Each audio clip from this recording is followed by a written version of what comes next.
The second book of Moses, called Exodus. Chapter 1. Now these are the names of the children of Israel, which came into Egypt. Every man and his household came with Jacob: Reuben, Simeon, Levi, and Judah, Issachar, Zebulun, and Benjamin, Dan, and Naphtali, Gad, and Asher. And all the souls that came out of the loins of Jacob were 70 souls, for Joseph was in Egypt already. And Joseph died, and all his brethren, and all that generation. And the children of Israel were fruitful, and increased abundantly, and multiplied, and waxed exceeding mighty, and the land was filled with them. Now there arose up a new king over Egypt, which knew not Joseph. And he said unto his people, Behold, the people of the children of Israel are more and mightier than we. Come on, let us deal wisely with them, lest they multiply. And it come to pass that, when there falleth out any war, they join also unto our enemies, and fight against us, and so get them up out of the land. Therefore they did set over them taskmasters to afflict them with their burdens. And they built for Pharaoh treasure cities, Pithom and Raamses. But the more they afflicted them, the more they multiplied and grew. And they were grieved because of the children of Israel. And the Egyptians made the children of Israel to serve with rigor. And they made their lives bitter with hard bondage, in mortar and in brick, and in all manner of service in the field. All their service, wherein they made them serve, was with rigor. And the king of Egypt spake to the Hebrew midwives, of which the name of the one was Shiphrah, and the name of the other Pua. And he said, When ye do the office of a midwife to the Hebrew women, and see them upon the stools, if it be a son, then ye shall kill him, but if it be a daughter, then she shall live.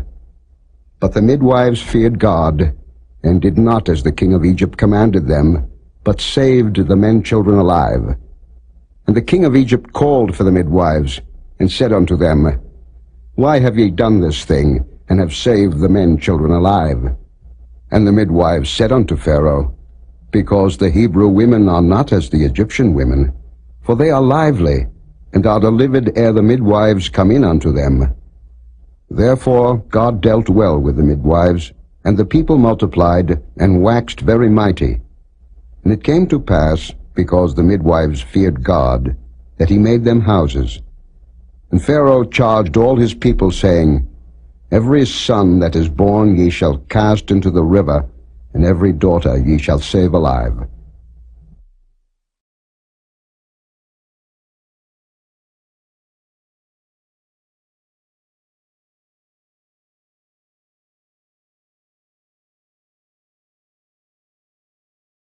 Chapter 2.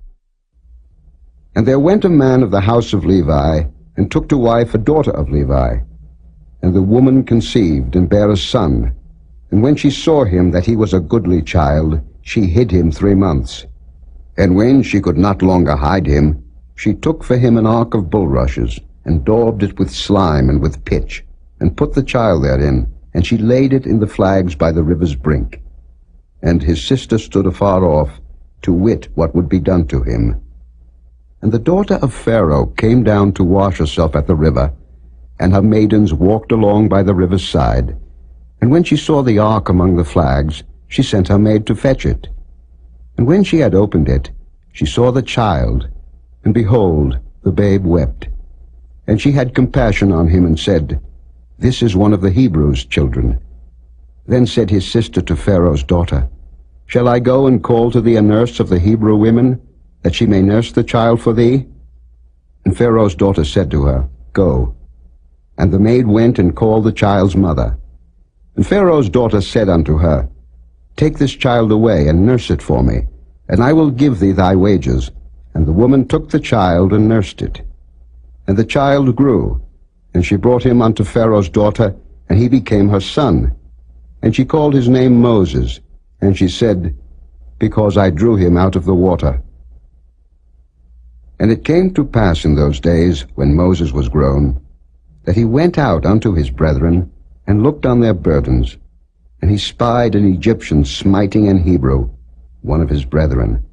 And he looked this way and that way, and when he saw that there was no man, he slew the Egyptian, and hid him in the sand. And when he went out the second day, behold, 2 men of the Hebrews strove together. And he said to him that did the wrong, Wherefore smitest thou thy fellow? And he said, Who made thee a prince and a judge over us? Intendest thou to kill me, as thou killedst the Egyptian? And Moses feared, and said, Surely this thing is known. Now when Pharaoh heard this thing, he sought to slay Moses. But Moses fled from the face of Pharaoh, and dwelt in the land of Midian, and he sat down by a well. Now the priest of Midian had 7 daughters, and they came and drew water, and filled the troughs to water their father's flock. And the shepherds came and drove them away. But Moses stood up and helped them, and watered their flock. And when they came to Reuel their father, he said, How is it that ye are come so soon today? And they said, An Egyptian delivered us out of the hand of the shepherds, and also drew water enough for us, and watered the flock. And he said unto his daughters, And where is he? Why is it that ye have left the man? Call him, that he may eat bread. And Moses was content to dwell with the man, and he gave Moses Zipporah his daughter. And she bare him a son, and he called his name Gershom, for he said, I have been a stranger in a strange land. And it came to pass in process of time, that the king of Egypt died, and the children of Israel sighed by reason of the bondage, and they cried, and their cry came up unto God by reason of the bondage. And God heard their groaning, and God remembered his covenant with Abraham, with Isaac, and with Jacob. And God looked upon the children of Israel, and God had respect unto them.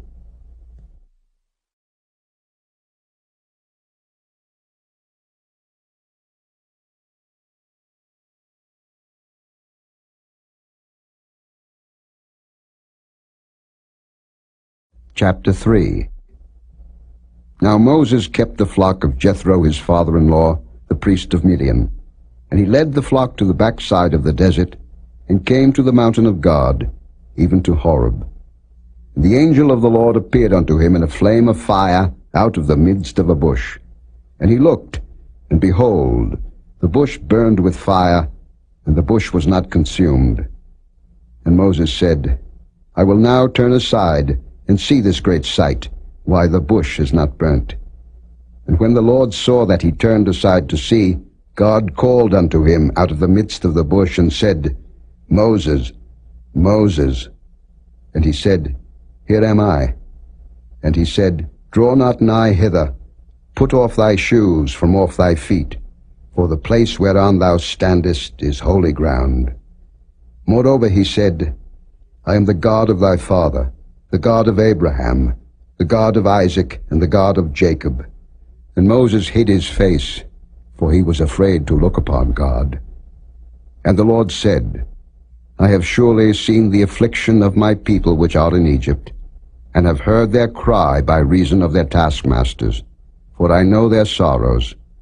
And I am come down to deliver them out of the land of the Egyptians, and to bring them up out of that land unto a good land and a large, unto a land flowing with milk and honey, unto the place of the Canaanites, and the Hittites, and the Amorites, and the Perizzites, and the Hivites, and the Jebusites.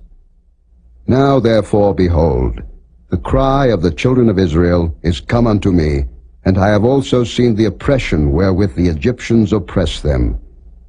Come now therefore, and I will send thee unto Pharaoh, that thou mayest bring forth my people, the children of Israel, out of Egypt. And Moses said unto God, Who am I, that I should go unto Pharaoh, and that I should bring forth the children of Israel out of Egypt? And he said, Certainly I will be with thee, and this shall be a token unto thee, that I have sent thee. When thou hast brought forth the people out of Egypt, ye shall serve God upon this mountain. And Moses said unto God, Behold, when I come unto the children of Israel, and shall say unto them, The God of your fathers hath sent me unto you, and they shall say to me, What is his name? What shall I say unto them? And God said unto Moses, I am that I am.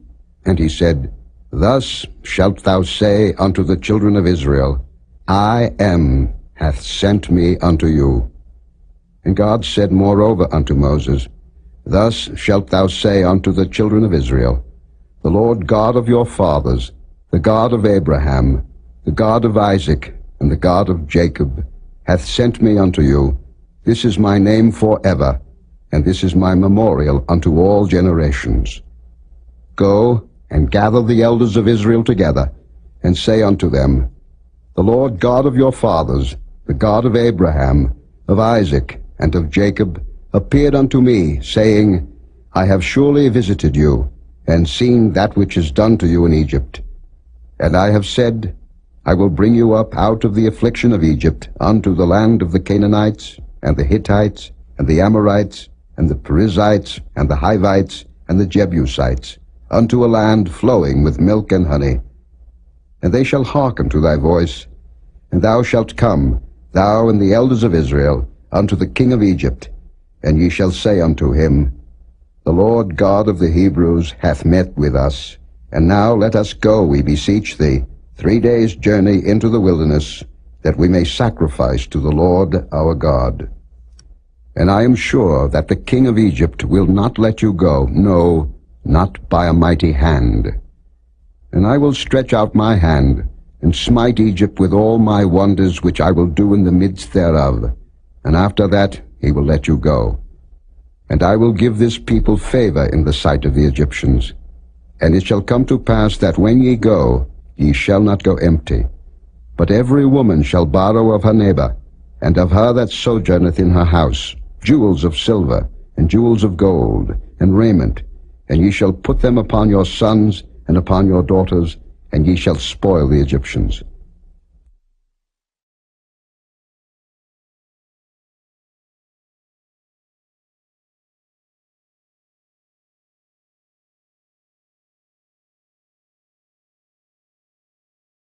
Chapter 4.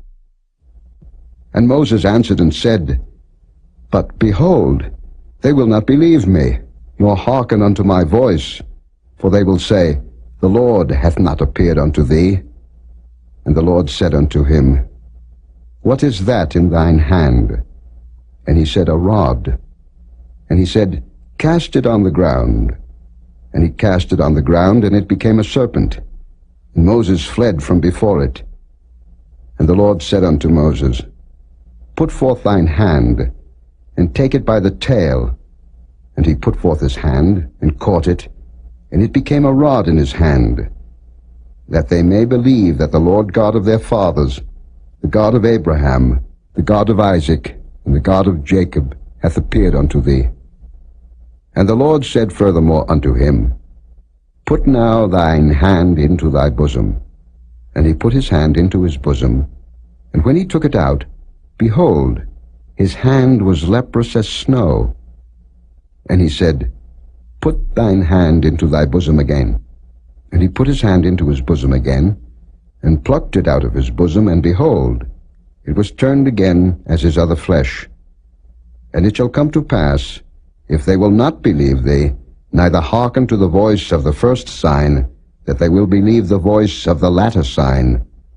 And it shall come to pass, if they will not believe also these 2 signs, neither hearken unto thy voice, that thou shalt take of the water of the river, and pour it upon the dry land, and the water which thou takest out of the river shall become blood upon the dry land. And Moses said unto the Lord, O my Lord, I am not eloquent, neither heretofore, nor since thou hast spoken unto thy servant, but I am slow of speech, and of a slow tongue. And the Lord said unto him, Who hath made man's mouth? Or who maketh the dumb, or deaf, or the seeing, or the blind? Have not I the Lord? Now therefore go, and I will be with thy mouth, and teach thee what thou shalt say. And he said, O my Lord, send, I pray thee, by the hand of him whom thou wilt send. And the anger of the Lord was kindled against Moses, And he said, Is not Aaron the Levite thy brother? I know that he can speak well. And also, behold, he cometh forth to meet thee, and when he seeth thee, he will be glad in his heart. And thou shalt speak unto him, and put words in his mouth. And I will be with thy mouth, and with his mouth, and will teach you what ye shall do. And he shall be thy spokesman unto the people. And he shall be, even he shall be to thee instead of a mouth, and thou shalt be to him instead of God. And thou shalt take this rod in thine hand, wherewith thou shalt do signs. And Moses went and returned to Jethro his father-in-law, and said unto him, Let me go, I pray thee, and return unto my brethren which are in Egypt, and see whether they be yet alive. And Jethro said to Moses, Go in peace. And the Lord said unto Moses in Midian, Go, return into Egypt, for all the men are dead which sought thy life. And Moses took his wife and his sons, and set them upon an ass, and he returned to the land of Egypt. And Moses took the rod of God in his hand. And the Lord said unto Moses, When thou goest to return into Egypt, see that thou do all those wonders before Pharaoh, which I have put in thine hand. But I will harden his heart, that he shall not let the people go. And thou shalt say unto Pharaoh, Thus saith the Lord, Israel is my son, even my firstborn. And I say unto thee, Let my son go, that he may serve me. And if thou refuse to let him go, behold, I will slay thy son, even thy firstborn. And it came to pass by the way in the inn, that the Lord met him, and sought to kill him.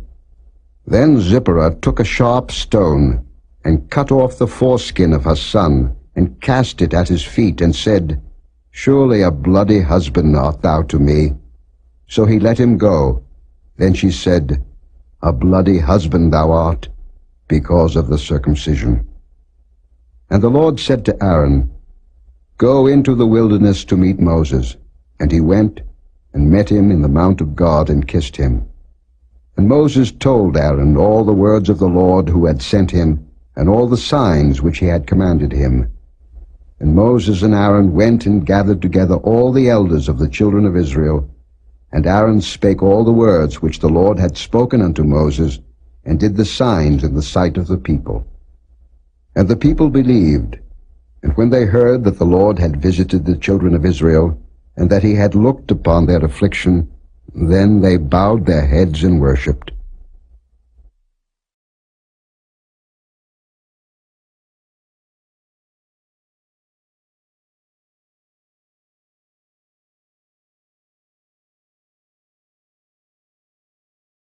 Chapter 5. And afterward Moses and Aaron went in, and told Pharaoh, Thus saith the Lord God of Israel, Let my people go, that they may hold a feast unto me in the wilderness. And Pharaoh said, Who is the Lord, that I should obey his voice to let Israel go? I know not the Lord, neither will I let Israel go. And they said, The God of the Hebrews hath met with us. Let us go, we pray thee, 3 days' journey into the desert, and sacrifice unto the Lord our God, lest he fall upon us with pestilence, or with the sword. And the king of Egypt said unto them, Wherefore do ye, Moses and Aaron, let the people from their works? Get you unto your burdens. And Pharaoh said, Behold, the people of the land now are many, and ye make them rest from their burdens. And Pharaoh commanded the same day the taskmasters of the people and their officers, saying, Ye shall no more give the people straw to make brick as heretofore. Let them go and gather straw for themselves. And the tale of the bricks, which they did make heretofore, ye shall lay upon them. Ye shall not diminish aught thereof, for they be idle. Therefore they cry, saying, Let us go and sacrifice to our God. Let their more work be laid upon the men, that they may labor therein, and let them not regard vain words. And the taskmasters of the people went out, and their officers, and they spake to the people, saying, Thus saith Pharaoh, I will not give you straw. Go ye, Get you straw where ye can find it, yet not aught of your work shall be diminished. So the people was scattered abroad throughout all the land of Egypt, who gather stubble instead of straw. And the taskmasters hasted them, saying, Fulfill your works, your daily tasks, as when there was straw. And the officers of the children of Israel, which Pharaoh's taskmasters had set over them, were beaten, and demanded, Wherefore have ye not fulfilled your task in making brick both yesterday and today, as heretofore? Then the officers of the children of Israel came and cried unto Pharaoh, saying, Wherefore dealest thou thus with thy servants? There is no straw given unto thy servants. And they say to us, Make brick. And behold, thy servants are beaten, but the fault is in thine own people. But he said, Ye are idle, ye are idle. Therefore ye say, Let us go and do sacrifice to the Lord. Go therefore now and work, for there shall no straw be given you, yet shall ye deliver the tale of bricks. And the officers of the children of Israel did see that they were in evil case, after it was said, Ye shall not minish aught from your bricks of your daily task. And they met Moses and Aaron, who stood in the way, as they came forth from Pharaoh. And they said unto them, The Lord look upon you and judge, because ye have made our savor to be abhorred in the eyes of Pharaoh, and in the eyes of his servants, to put a sword in their hand to slay us. And Moses returned unto the Lord, and said, Lord, wherefore hast thou so evil entreated this people? Why is it that thou hast sent me? For since I came to Pharaoh to speak in thy name, he hath done evil to this people, neither hast thou delivered thy people at all.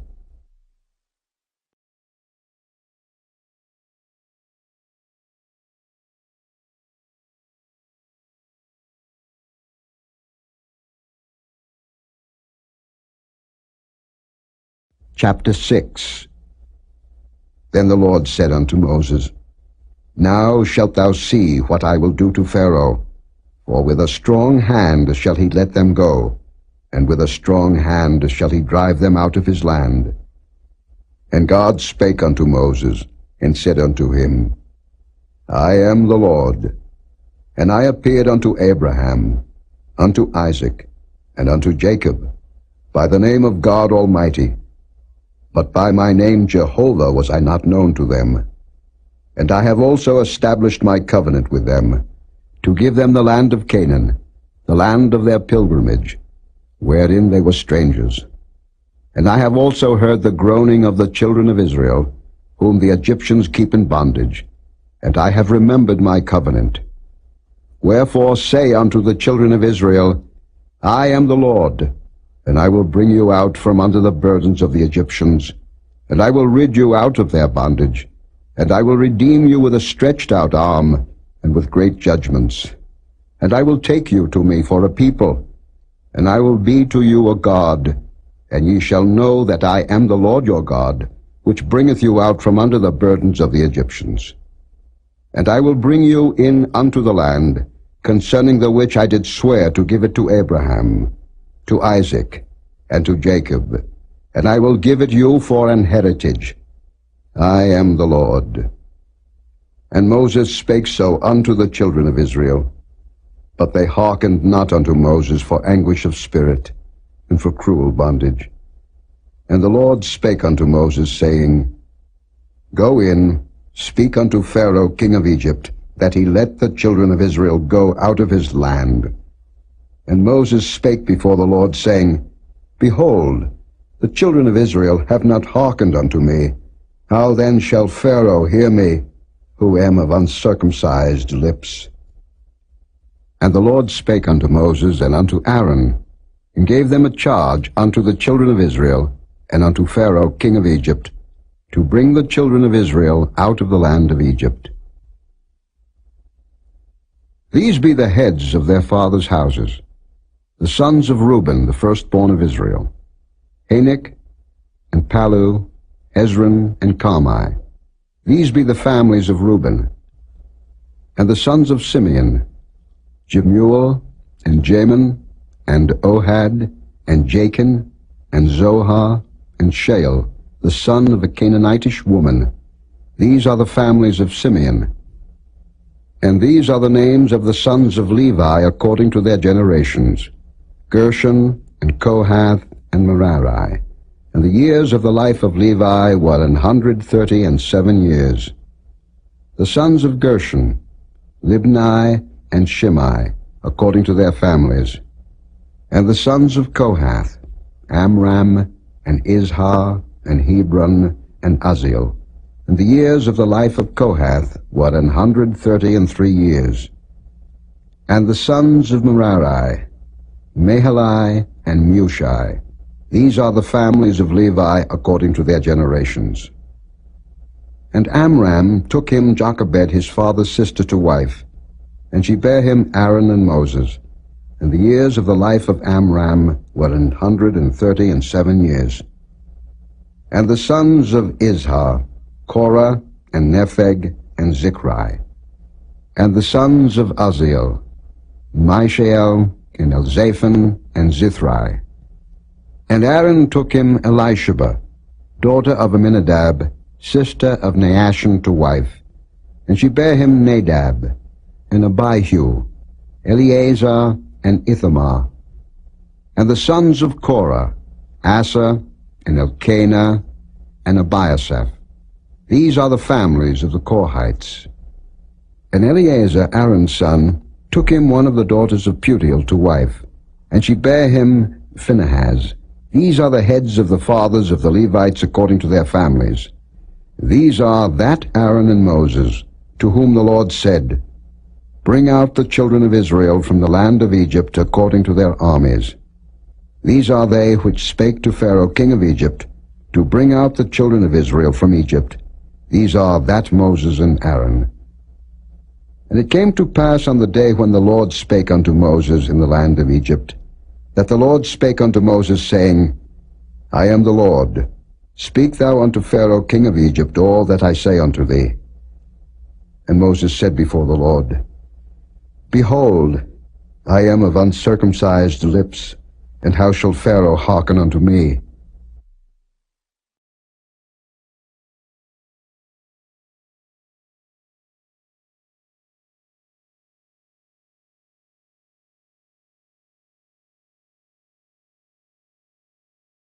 Chapter 7. And the Lord said unto Moses, See, I have made thee a god to Pharaoh, and Aaron thy brother shall be thy prophet. Thou shalt speak all that I command thee, and Aaron thy brother shall speak unto Pharaoh, that he send the children of Israel out of his land. And I will harden Pharaoh's heart, and multiply my signs and my wonders in the land of Egypt. But Pharaoh shall not hearken unto you, that I may lay my hand upon Egypt, and bring forth mine armies, and my people, the children of Israel, out of the land of Egypt by great judgments. And the Egyptians shall know that I am the Lord, when I stretch forth mine hand upon Egypt, and bring out the children of Israel from among them. And Moses and Aaron did as the Lord commanded them, so did they. And Moses was 80 years old, and Aaron 83 years old, when they spake unto Pharaoh. And the Lord spake unto Moses and unto Aaron, saying, When Pharaoh shall speak unto you, saying, Show a miracle for you, then thou shalt say unto Aaron, Take thy rod, and cast it before Pharaoh, and it shall become a serpent. And Moses and Aaron went in unto Pharaoh, and they did so as the Lord had commanded. And Aaron cast down his rod before Pharaoh, and before his servants, and it became a serpent. Then Pharaoh also called the wise men and the sorcerers. Now the magicians of Egypt, they also did in like manner with their enchantments. For they cast down every man his rod, and they became serpents. But Aaron's rod swallowed up their rods. And he hardened Pharaoh's heart, that he hearkened not unto them, as the Lord had said. And the Lord said unto Moses, Pharaoh's heart is hardened. He refuseth to let the people go. Get thee unto Pharaoh in the morning. Lo, he goeth out unto the water, and thou shalt stand by the river's brink against he come, and the rod which was turned to a serpent shalt thou take in thine hand, and thou shalt say unto him, The Lord God of the Hebrews hath sent me unto thee, saying, Let my people go, that they may serve me in the wilderness. And behold, hitherto thou wouldest not hear. Thus saith the Lord, In this thou shalt know that I am the Lord. Behold, I will smite with the rod that is in mine hand upon the waters which are in the river, and they shall be turned to blood. And the fish that is in the river shall die, and the river shall stink, and the Egyptians shall loathe to drink of the water of the river. And the Lord spake unto Moses, Say unto Aaron, Take thy rod, and stretch out thine hand upon the waters of Egypt, upon their streams, upon their rivers, and upon their ponds, and upon all their pools of water, that they may become blood, and that there may be blood throughout all the land of Egypt, both in vessels of wood and in vessels of stone. And Moses and Aaron did so, as the Lord commanded, and he lifted up the rod, and smote the waters that were in the river in the sight of Pharaoh, and in the sight of his servants, and all the waters that were in the river were turned to blood. And the fish that was in the river died, and the river stank, and the Egyptians could not drink of the water of the river, and there was blood throughout all the land of Egypt. And the magicians of Egypt did so with their enchantments. And Pharaoh's heart was hardened, neither did he hearken unto them, as the Lord had said. And Pharaoh turned and went into his house, neither did he set his heart to this also. And all the Egyptians digged round about the river for water to drink, for they could not drink of the water of the river. And 7 days were fulfilled, after that the Lord had smitten the river.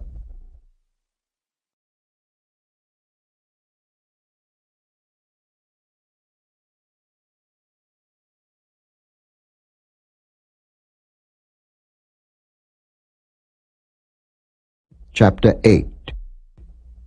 And the Lord spake unto Moses, Go unto Pharaoh, and say unto him, Thus saith the Lord, Let my people go, that they may serve me. And if thou refuse to let them go, behold, I will smite all thy borders with frogs. And the river shall bring forth frogs abundantly, which shall go up and come into thine house, and into thy bedchamber, and upon thy bed, and into the house of thy servants, and upon thy people, and into thine ovens, and into thy kneading troughs. And the frog shall come up both on thee, and upon thy people, and upon all thy servants. And the Lord spake unto Moses, Say unto Aaron, Stretch forth thine hand with thy rod over the streams, over the rivers, and over the ponds, and cause frogs to come up upon the land of Egypt.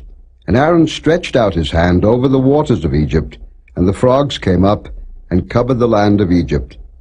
And the magicians did so with their enchantments, and brought up frogs upon the land of Egypt. Then Pharaoh called for Moses and Aaron, and said, Entreat the Lord, that he may take away the frogs from me, and from my people, and I will let the people go, that they may do sacrifice unto the Lord.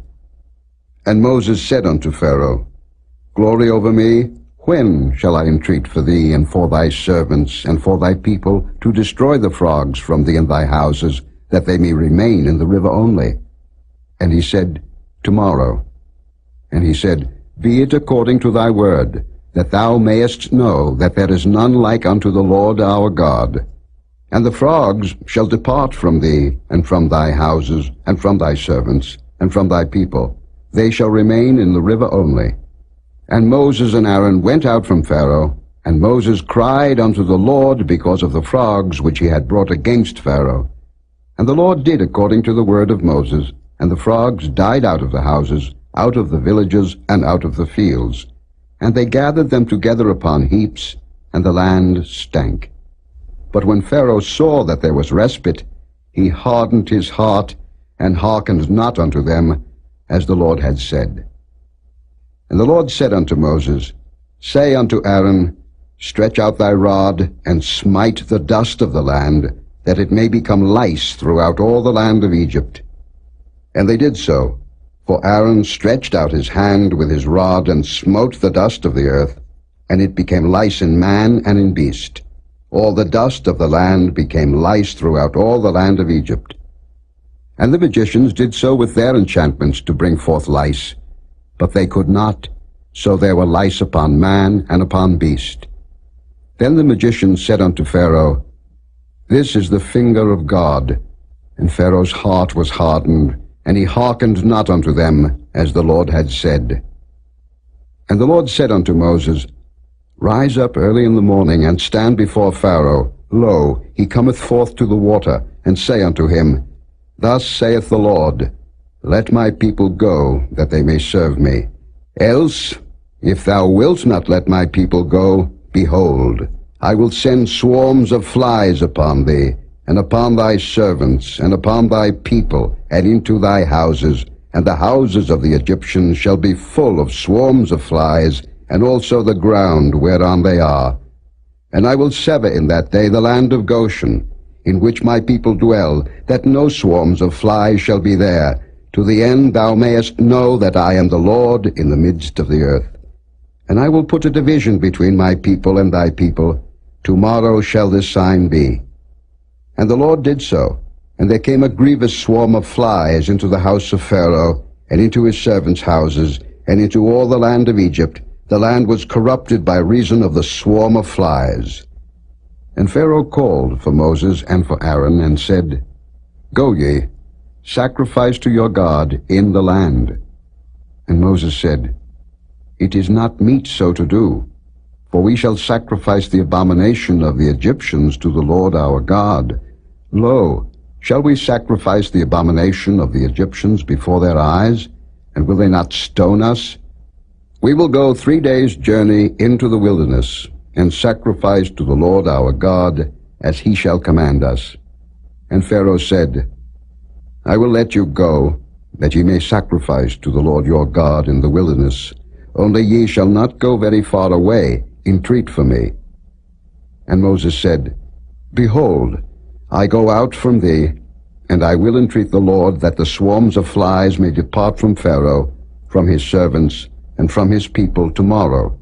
But let not Pharaoh deal deceitfully any more in not letting the people go to sacrifice to the Lord. And Moses went out from Pharaoh, and entreated the Lord. And the Lord did according to the word of Moses, and he removed the swarms of flies from Pharaoh, from his servants, and from his people. There remained not one. And Pharaoh hardened his heart at this time also, neither would he let the people go.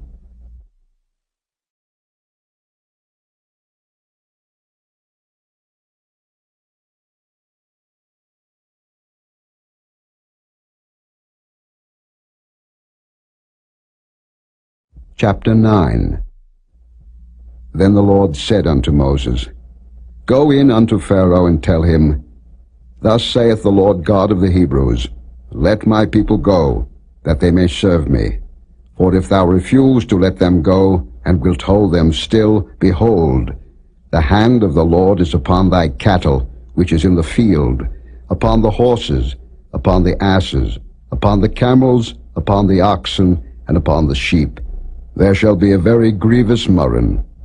And the Lord shall sever between the cattle of Israel and the cattle of Egypt, and there shall nothing die of all that is the children's of Israel. And the Lord appointed a set time, saying, Tomorrow the Lord shall do this thing in the land.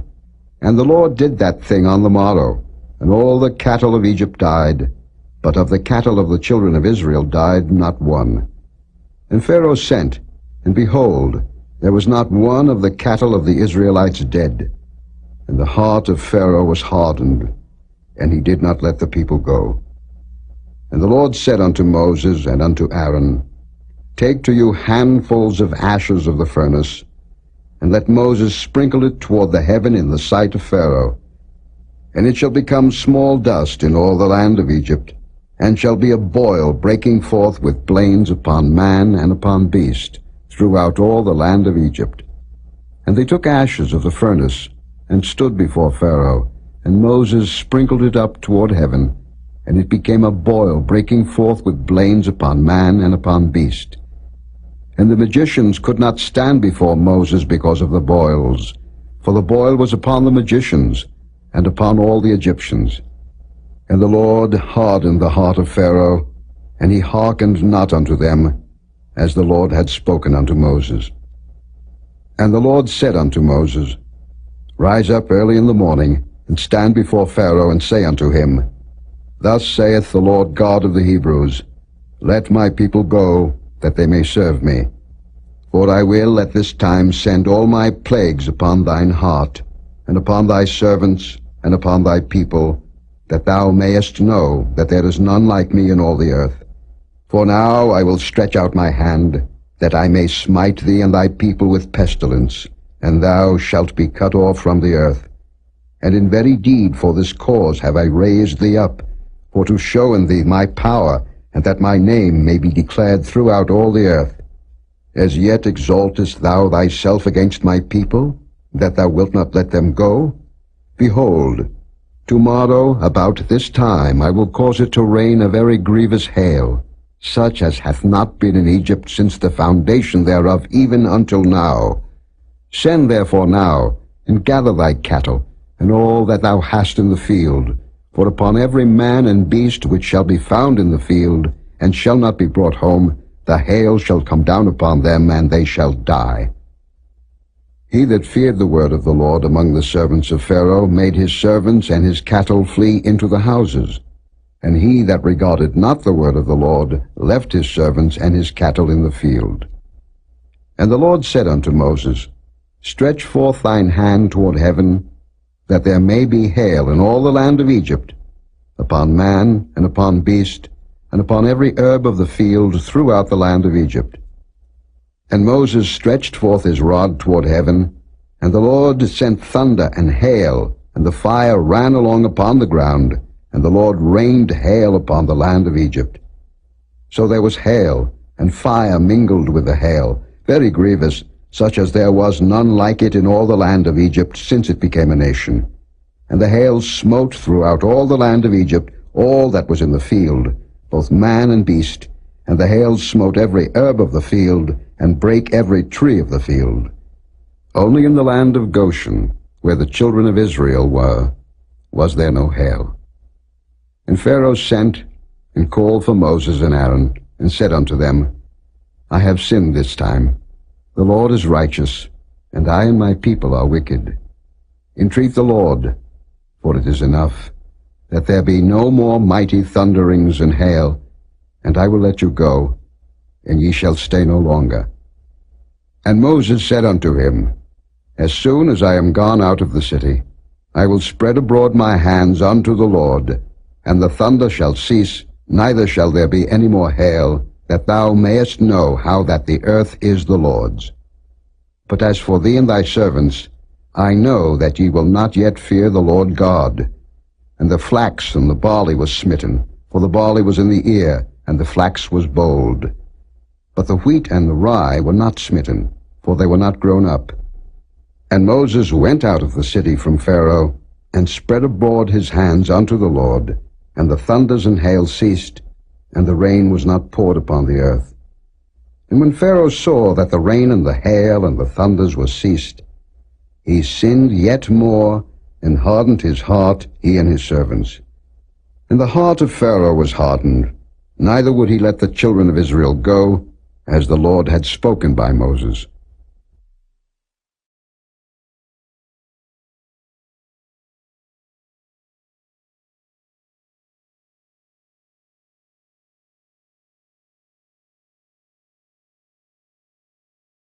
Chapter 10.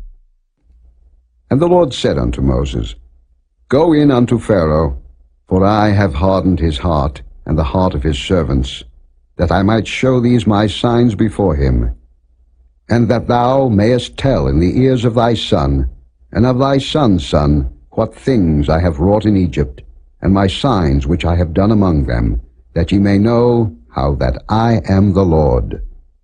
And Moses and Aaron came in unto Pharaoh, and said unto him, Thus saith the Lord God of the Hebrews, How long wilt thou refuse to humble thyself before me? Let my people go, that they may serve me. Else, if thou refuse to let my people go, behold, tomorrow will I bring the locusts into thy coast, and they shall cover the face of the earth, that one cannot be able to see the earth. And they shall eat the residue of that which is escaped, which remaineth unto you from the hail, and shall eat every tree which groweth for you out of the field. And they shall fill thy houses, and the houses of all thy servants, and the houses of all the Egyptians, which neither thy fathers nor thy fathers' fathers have seen, since the day that they were upon the earth unto this day.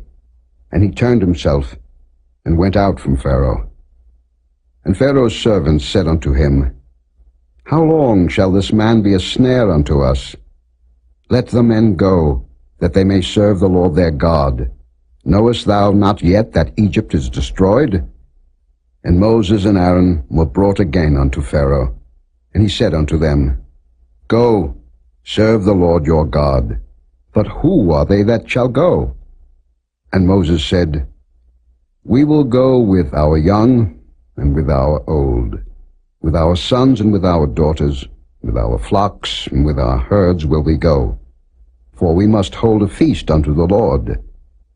And he said unto them, Let the Lord be so with you, as I will let you go. And your little ones, look to it, for evil is before you. Not so.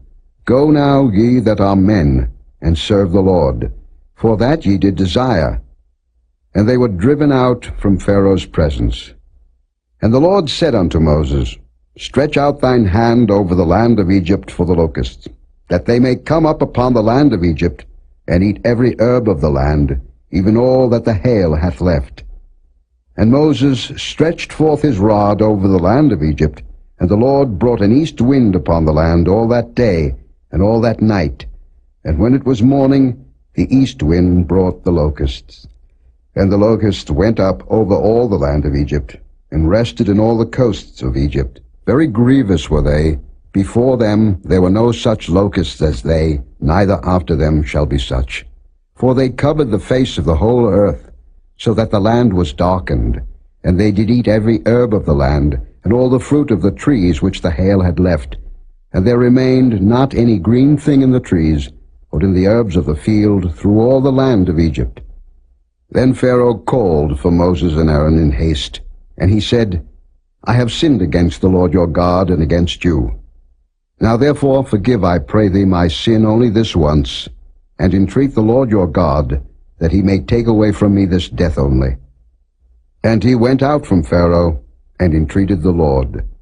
And the Lord turned a mighty strong west wind, which took away the locusts, and cast them into the Red Sea. There remained not one locust in all the coasts of Egypt. But the Lord hardened Pharaoh's heart, so that he would not let the children of Israel go.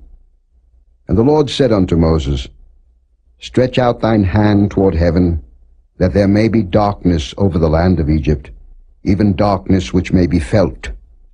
And Moses stretched forth his hand toward heaven, and there was a thick darkness in all the land of Egypt 3 days. They saw not one another, neither rose any from his place for 3 days. But all the children of Israel had light in their dwellings. And Pharaoh called unto Moses and said, Go ye, serve the Lord. Only let your flocks and your herds be stayed. Let your little ones also go with you. And Moses said, Thou must give us also sacrifices and burnt offerings, that we may sacrifice unto the Lord our God. Our cattle also shall go with us. There shall not an hoof be left behind, for thereof must we take to serve the Lord our God. And we know not with what we must serve the Lord, until we come thither. But the Lord hardened Pharaoh's heart, and he would not let them go. And Pharaoh said unto him, Get thee from me, take heed to thyself, see my face no more, for in that day thou seest my face, thou shalt die. And Moses said, Thou hast spoken well. I will see thy face again no more.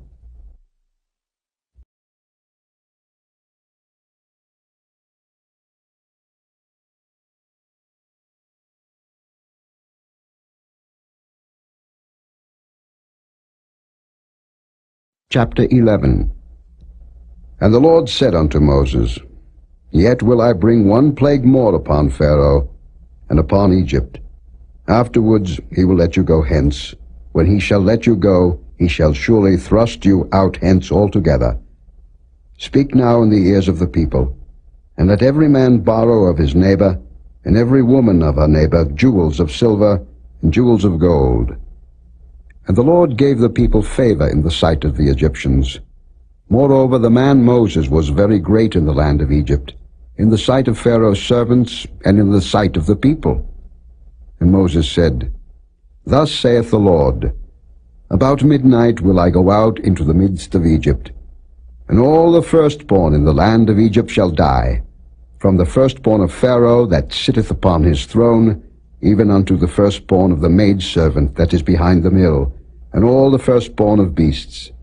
And there shall be a great cry throughout all the land of Egypt, such as there was none like it, nor shall be like it any more. But against any of the children of Israel shall not a dog move his tongue against man or beast, that ye may know how that the Lord doth put a difference between the Egyptians and Israel. And all these thy servants shall come down unto me, and bow down themselves unto me, saying, Get thee out, and all the people that follow thee, and after that I will go out. And he went out from Pharaoh in a great anger. And the Lord said unto Moses, Pharaoh shall not hearken unto you, that my wonders may be multiplied in the land of Egypt.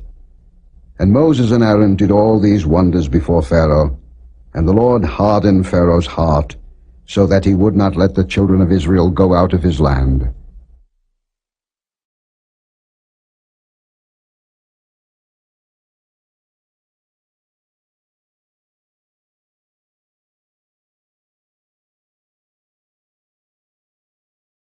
Chapter 12. And the Lord spake unto Moses and Aaron in the land of Egypt, saying, This month shall be unto you the beginning of months. It shall be the first month of the year to you. Speak ye unto all the congregation of Israel, saying, In the 10th day of this month they shall take to them every man a lamb, according to the house of their fathers, a lamb for an house. And if the household be too little for the lamb, let him and his neighbor next unto his house take it according to the number of the souls. Every man according to his eating shall make your count for the lamb. Your lamb shall be without blemish, a male of the first year. Ye shall take it out from the sheep or from the goats. And ye shall keep it up until the 14th day of the same month, and the whole assembly of the congregation of Israel shall kill it in the evening. And they shall take of the blood, and strike it on the 2 side posts and on the upper door post of the houses wherein they shall eat it. And they shall eat the flesh in that night, roast with fire, and unleavened bread, and with bitter herbs they shall eat it. Eat not of it raw, nor sodden it all with water, but roast with fire, his head with his legs, and with the purtenance thereof. And ye shall let nothing of it remain until the morning, and that which remaineth of it until the morning ye shall burn with fire. And thus shall ye eat it, with your loins girded, your shoes on your feet, and your staff in your hand, and ye shall eat it in haste. It is the Lord's Passover. For I will pass through the land of Egypt this night, and will smite all the firstborn in the land of Egypt, both man and beast, and against all the gods of Egypt I will execute judgment. I am the Lord. And the blood shall be to you for a token upon the houses where ye are. And when I see the blood, I will pass over you, and the plague shall not be upon you to destroy you, when I smite the land of Egypt. And this day shall be unto you for a memorial, and ye shall keep it a feast to the Lord throughout your generations. Ye shall keep it a feast by an ordinance forever. 7 days shall ye eat unleavened bread. Even the first day ye shall put away leaven out of your houses. For whosoever eateth leavened bread from the first day until the 7th day, that soul shall be cut off from Israel. And in the first day there shall be an holy convocation. And in the 7th day there shall be an holy convocation to you. No manner of work shall be done in them, save that which every man must eat, that only may be done of you. And ye shall observe the feast of unleavened bread. For in this selfsame day have I brought your armies out of the land of Egypt. Therefore shall ye observe this day in your generations by an ordinance forever. In the 1st month, on the 14th day of the month at even, ye shall eat unleavened bread, until the 21st day of the month at even. 7 days shall there be no leaven found in your houses. For whosoever eateth that which is leavened, even that soul shall be cut off from the congregation of Israel, whether he be a stranger or born in the land. Ye shall eat nothing leavened. In all your habitations shall ye eat unleavened bread.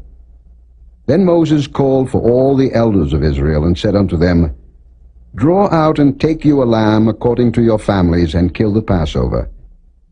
And ye shall take a bunch of hyssop, and dip it in the blood that is in the basin, and strike the lintel and the 2 side posts with the blood that is in the basin, and none of you shall go out at the door of his house until the morning. For the Lord will pass through to smite the Egyptians. And when he seeth the blood upon the lintel and on the 2 side posts, the Lord will pass over the door, and will not suffer the destroyer to come in unto your houses to smite you.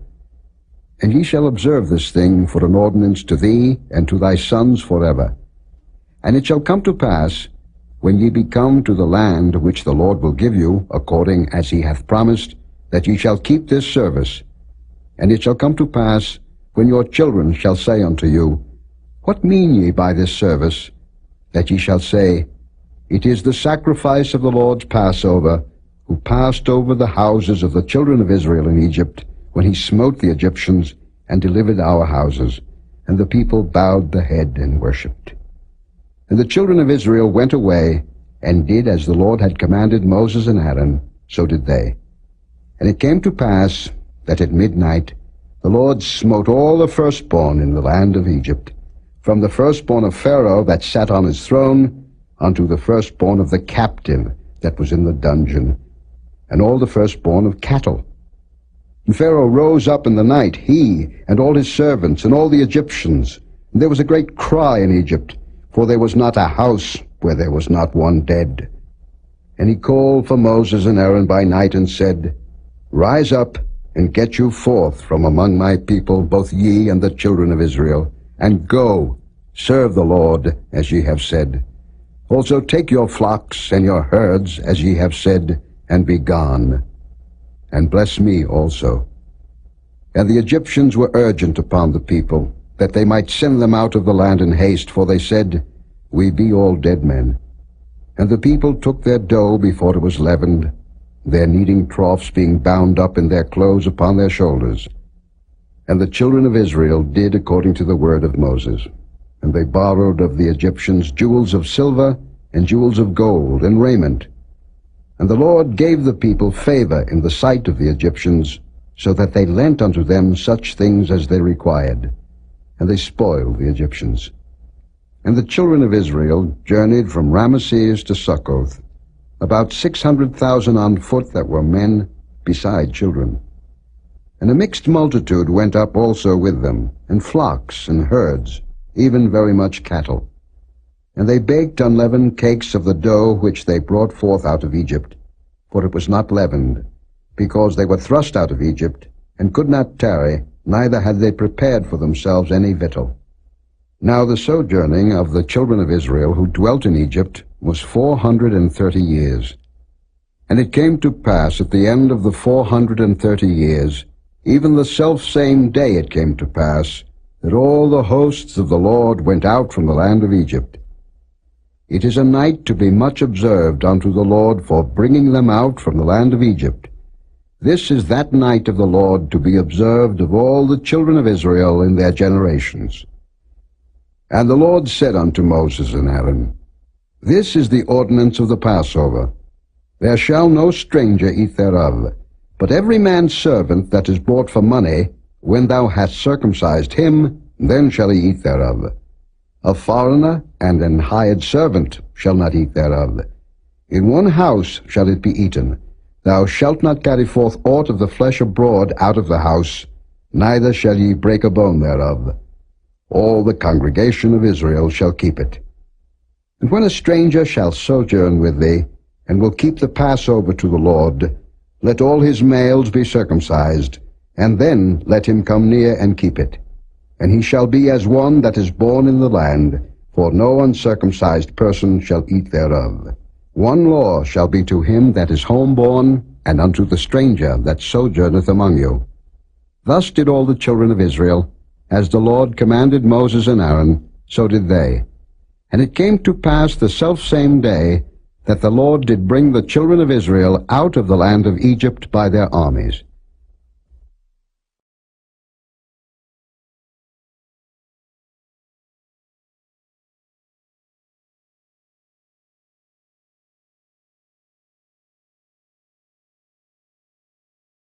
Chapter 13.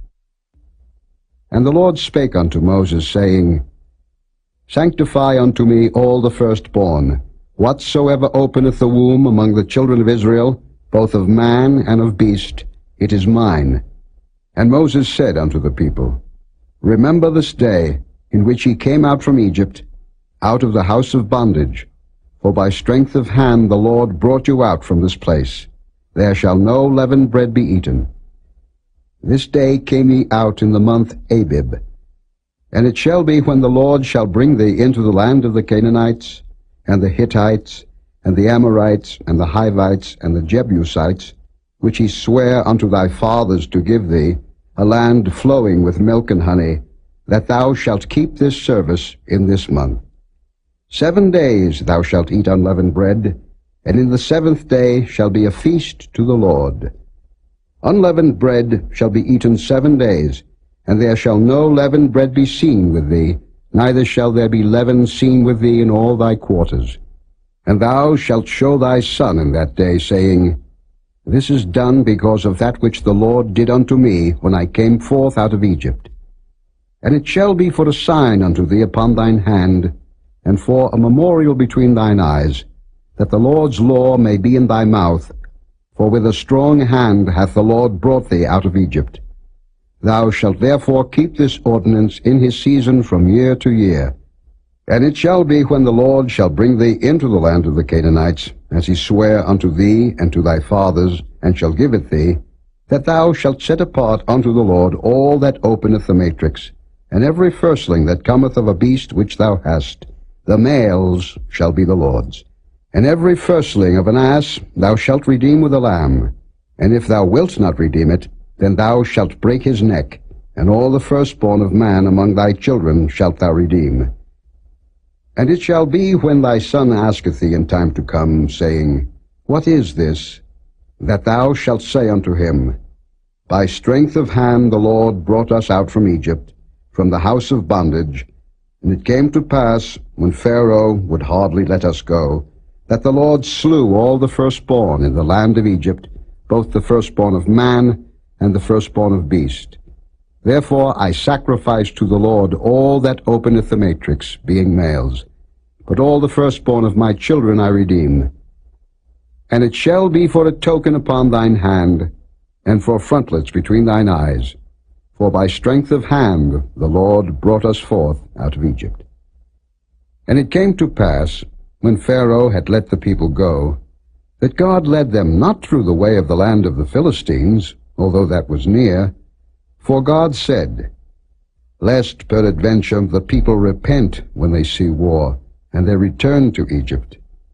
But God led the people about through the way of the wilderness of the Red Sea, and the children of Israel went up harnessed out of the land of Egypt. And Moses took the bones of Joseph with him, for he had straitly sworn the children of Israel, saying, God will surely visit you, and ye shall carry up my bones away hence with you. And they took their journey from Succoth, and encamped in Etham in the edge of the wilderness. And the Lord went before them by day in a pillar of a cloud, to lead them the way, and by night in a pillar of fire, to give them light, to go by day and night. He took not away the pillar of the cloud by day, nor the pillar of fire by night from before the people.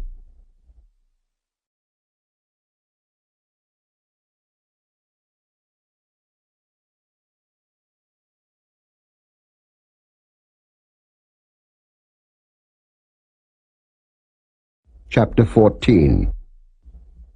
And the Lord spake unto Moses, saying, Speak unto the children of Israel, that they turn and encamp before Pihahiroth, between Migdol and the sea, over against Baal-zephon, Before it shall ye encamp by the sea. For Pharaoh will say of the children of Israel, They are entangled in the land, the wilderness hath shut them in. And I will harden Pharaoh's heart, that he shall follow after them. And I will be honored upon Pharaoh, and upon all his host, that the Egyptians may know that I am the Lord. And they did so. And it was told the king of Egypt that the people fled, and the heart of Pharaoh and of his servants was turned against the people, and they said, Why have we done this, that we have let Israel go from serving us? And he made ready his chariot, and took his people with him. And he took 600 chosen chariots, and all the chariots of Egypt, and captains over every one of them. And the Lord hardened the heart of Pharaoh king of Egypt, and he pursued after the children of Israel. And the children of Israel went out with an high hand. But the Egyptians pursued after them, all the horses and chariots of Pharaoh, and his horsemen, and his army, and overtook them, encamping by the sea, beside Pihahiroth, before Baal-zephon. And when Pharaoh drew nigh, the children of Israel lifted up their eyes, and behold, the Egyptians marched after them, and they were sore afraid. And the children of Israel cried out unto the Lord. And they said unto Moses, Because there were no graves in Egypt, hast thou taken us away to die in the wilderness? Wherefore hast thou dealt thus with us, to carry us forth out of Egypt?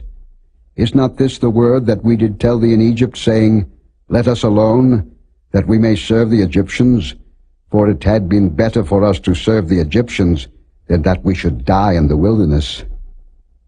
And Moses said unto the people, Fear ye not, stand still, and see the salvation of the Lord, which he will show to you today. For the Egyptians whom ye have seen today, ye shall see them again no more forever. The Lord shall fight for you, and ye shall hold your peace. And the Lord said unto Moses, Wherefore criest thou unto me? Speak unto the children of Israel, that they go forward. But lift thou up thy rod, and stretch out thine hand over the sea, and divide it. And the children of Israel shall go on dry ground through the midst of the sea.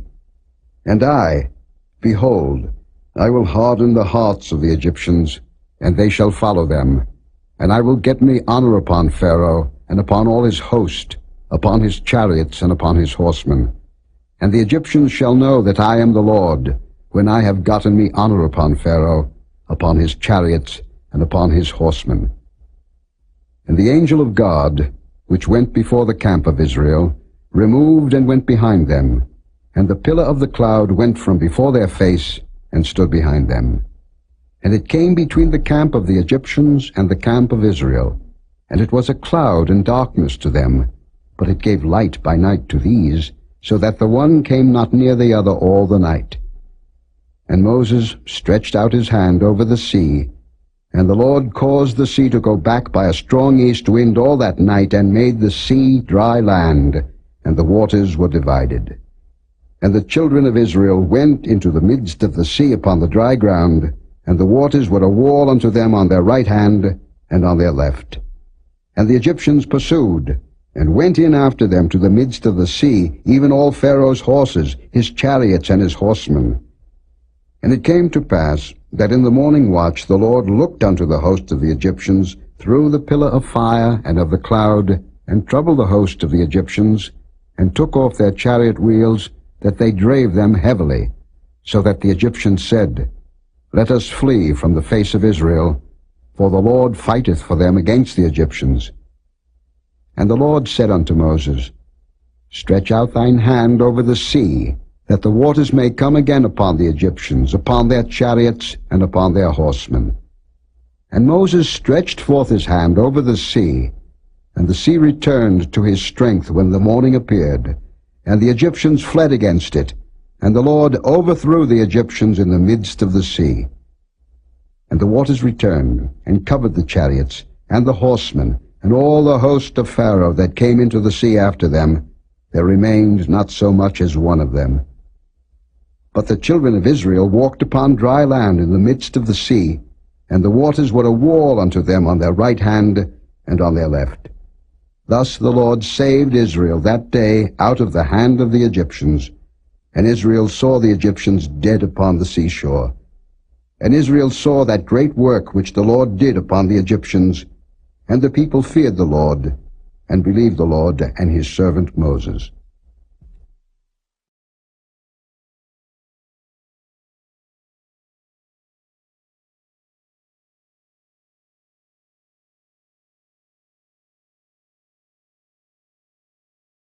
Chapter 15.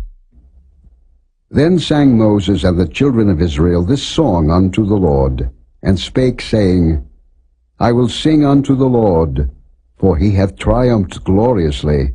The horse and his rider hath he thrown into the sea. The Lord is my strength and song, and he is become my salvation. He is my God, and I will prepare him an habitation, my father's God, and I will exalt him. The Lord is a man of war. The Lord is his name. Pharaoh's chariots and his host hath he cast into the sea. His chosen captains also are drowned in the Red Sea. The depths have covered them. They sank into the bottom as a stone. Thy right hand, O Lord, is become glorious in power. Thy right hand, O Lord, hath dashed in pieces the enemy. And in the greatness of thine excellency thou hast overthrown them that rose up against thee. Thou sentest forth thy wrath, which consumed them as stubble. And with the blast of thy nostrils the waters were gathered together. The floods stood upright as an heap, and the depths were congealed in the heart of the sea. The enemy said, I will pursue, I will overtake, I will divide the spoil. My lust shall be satisfied upon them. I will draw my sword, my hand shall destroy them. Thou didst blow with thy wind, the sea covered them, they sank as lead in the mighty waters. Who is like unto thee, O Lord, among the gods? Who is like thee, glorious in holiness, fearful in praises, doing wonders? Thou stretchedst out thy right hand, the earth swallowed them. Thou in thy mercy hast led forth the people which thou hast redeemed. Thou hast guided them in thy strength unto thy holy habitation. The people shall hear and be afraid. Sorrow shall take hold on the inhabitants of Palestina. Then the dukes of Edom shall be amazed. The mighty men of Moab, trembling, shall take hold upon them. All the inhabitants of Canaan shall melt away. Fear and dread shall fall upon them. By the greatness of thine arm they shall be as still as a stone, till thy people pass over, O Lord, till the people pass over, which thou hast purchased. Thou shalt bring them in, and plant them in the mountain of thine inheritance, in the place, O Lord, which thou hast made for thee to dwell in the sanctuary, O Lord, which thy hands have established. The Lord shall reign for ever and ever. For the horse of Pharaoh went in with his chariots, and with his horsemen into the sea. And the Lord brought again the waters of the sea upon them. But the children of Israel went on dry land in the midst of the sea. And Miriam the prophetess, the sister of Aaron, took a timbrel in her hand, and all the women went out after her with timbrels and with dances. And Miriam answered them, Sing ye to the Lord, for he hath triumphed gloriously. The horse and his rider hath he thrown into the sea. So Moses brought Israel from the Red Sea, and they went out into the wilderness of Shur, and they went 3 days in the wilderness and found no water. And when they came to Marah, they could not drink of the waters of Marah, for they were bitter. Therefore the name of it was called Marah. And the people murmured against Moses, saying, What shall we drink? And he cried unto the Lord. And the Lord showed him a tree, which when he had cast into the waters were made sweet. There he made for them a statute and an ordinance, and there he proved them, and said, If thou wilt diligently hearken to the voice of the Lord thy God, and wilt do that which is right in his sight, and wilt give ear to his commandments, and keep all his statutes, I will put none of these diseases upon thee, which I have brought upon the Egyptians. For I am the Lord that healeth thee. And they came to Elim, where were 12 wells of water, and 70 palm trees, and they encamped there by the waters.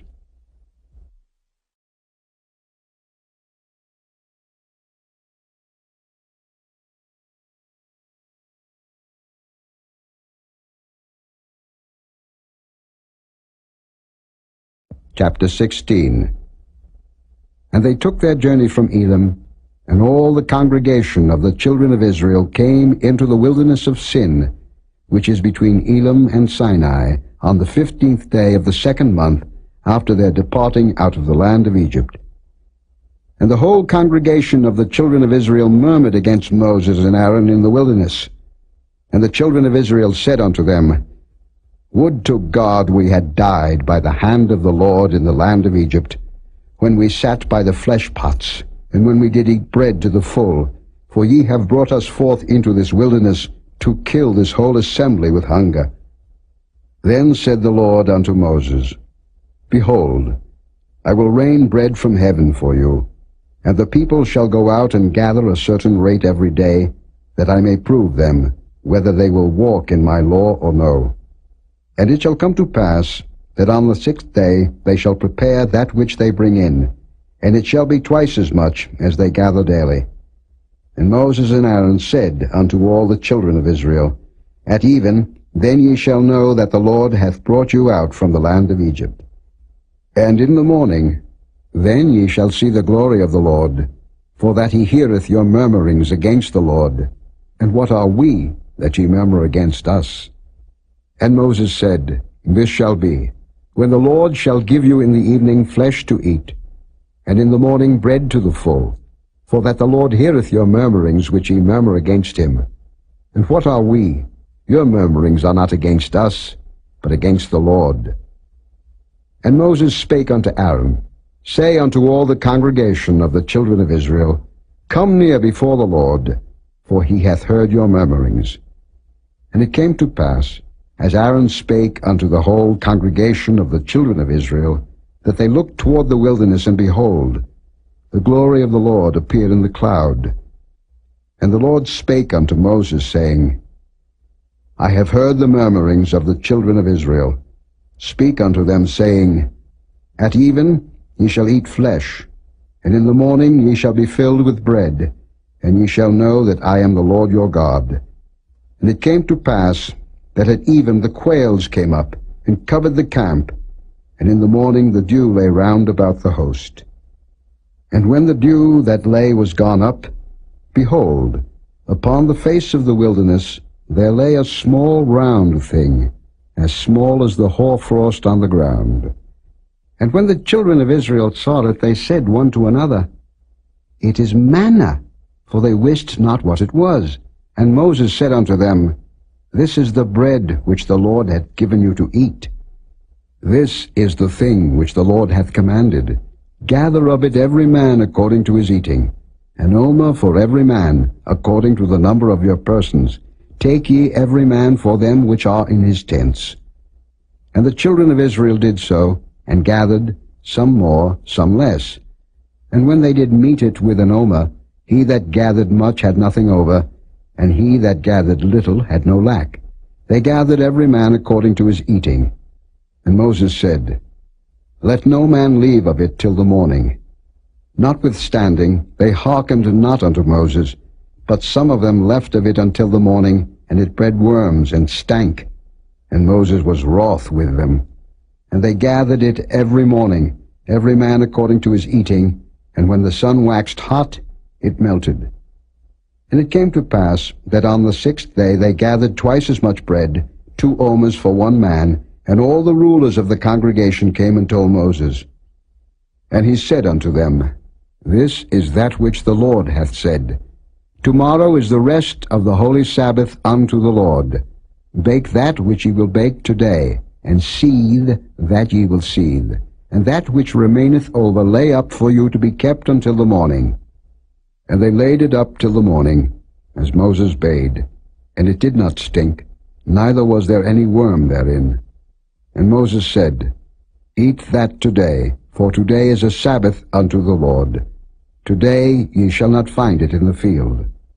6 days ye shall gather it, but on the 7th day, which is the Sabbath, in it there shall be none. And it came to pass that there went out some of the people on the 7th day for to gather, and they found none.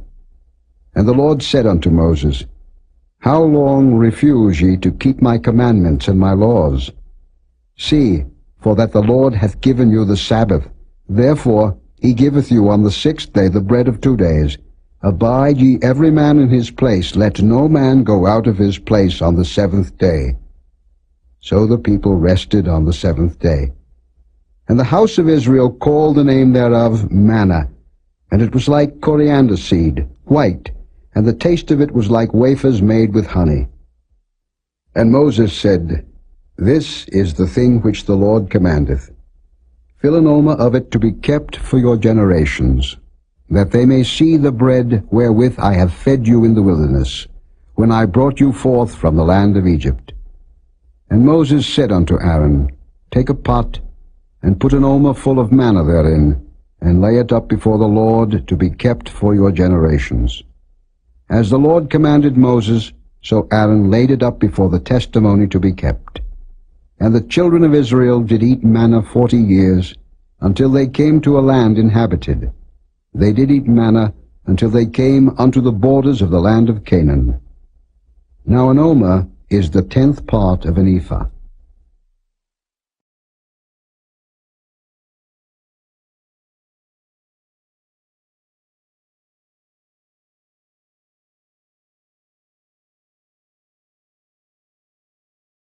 Chapter 17.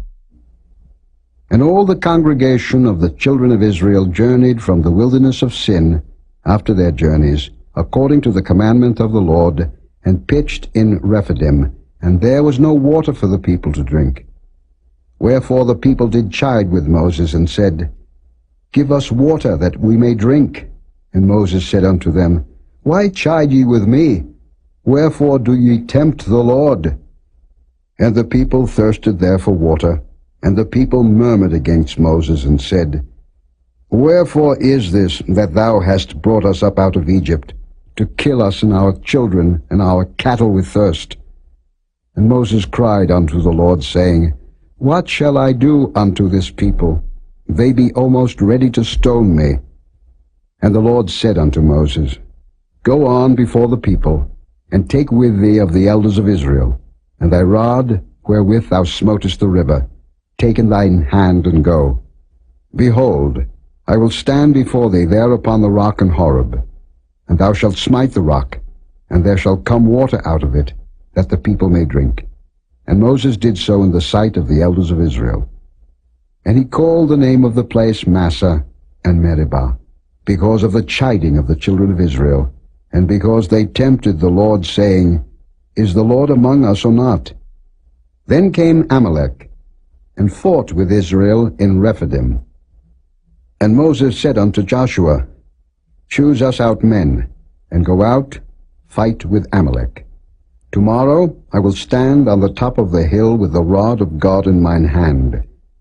So Joshua did as Moses had said to him, and fought with Amalek. And Moses, Aaron, and Hur went up to the top of the hill. And it came to pass, when Moses held up his hand, that Israel prevailed, and when he let down his hand, Amalek prevailed. But Moses' hands were heavy, and they took a stone, and put it under him, and he sat thereon, and Aaron and Hur stayed up his hands, the one on the one side, and the other on the other side, and his hands were steady until the going down of the sun. And Joshua discomfited Amalek and his people with the edge of the sword. And the Lord said unto Moses, Write this for a memorial in a book, and rehearse it in the ears of Joshua, for I will utterly put out the remembrance of Amalek from under heaven. And Moses built an altar, and called the name of it Jehovah Nissi. For he said, Because the Lord hath sworn that the Lord will have war with Amalek from generation to generation.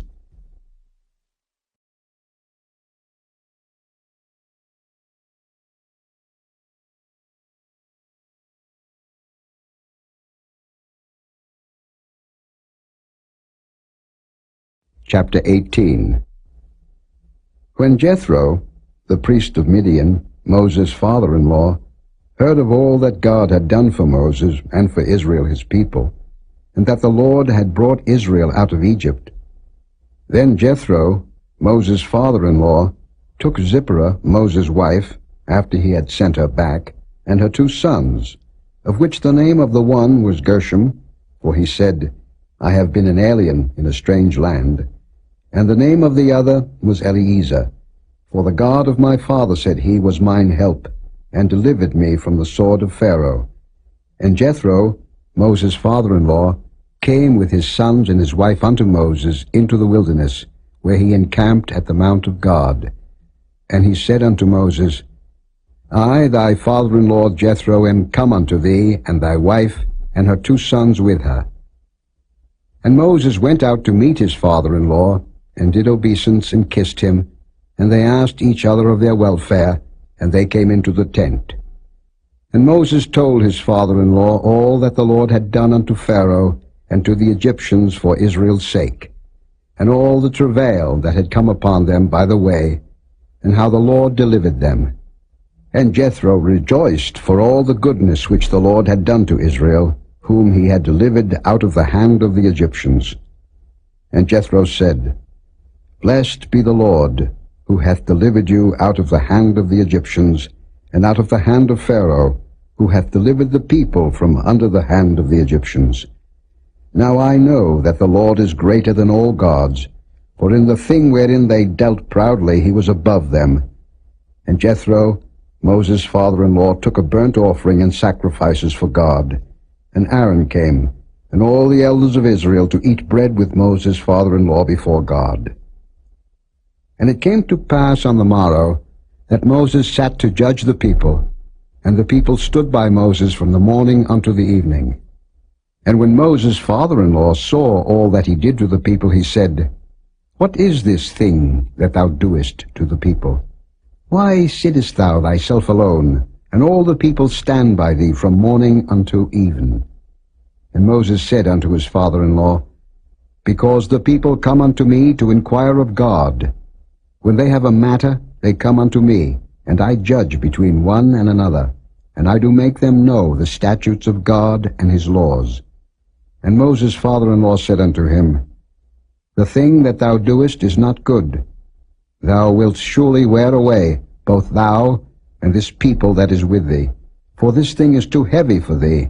Thou art not able to perform it thyself alone. Hearken now unto my voice. I will give thee counsel, and God shall be with thee.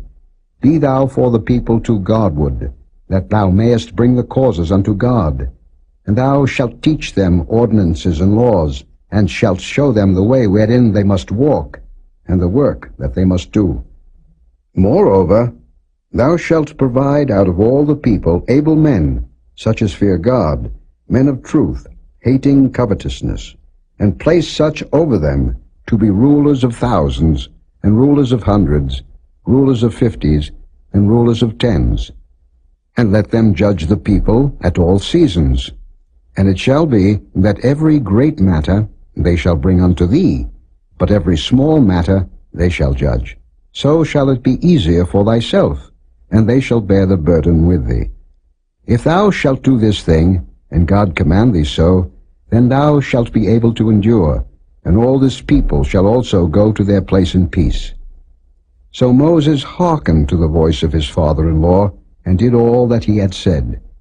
And Moses chose able men out of all Israel, and made them heads over the people, rulers of thousands, rulers of hundreds, rulers of 50s, and rulers of 10s.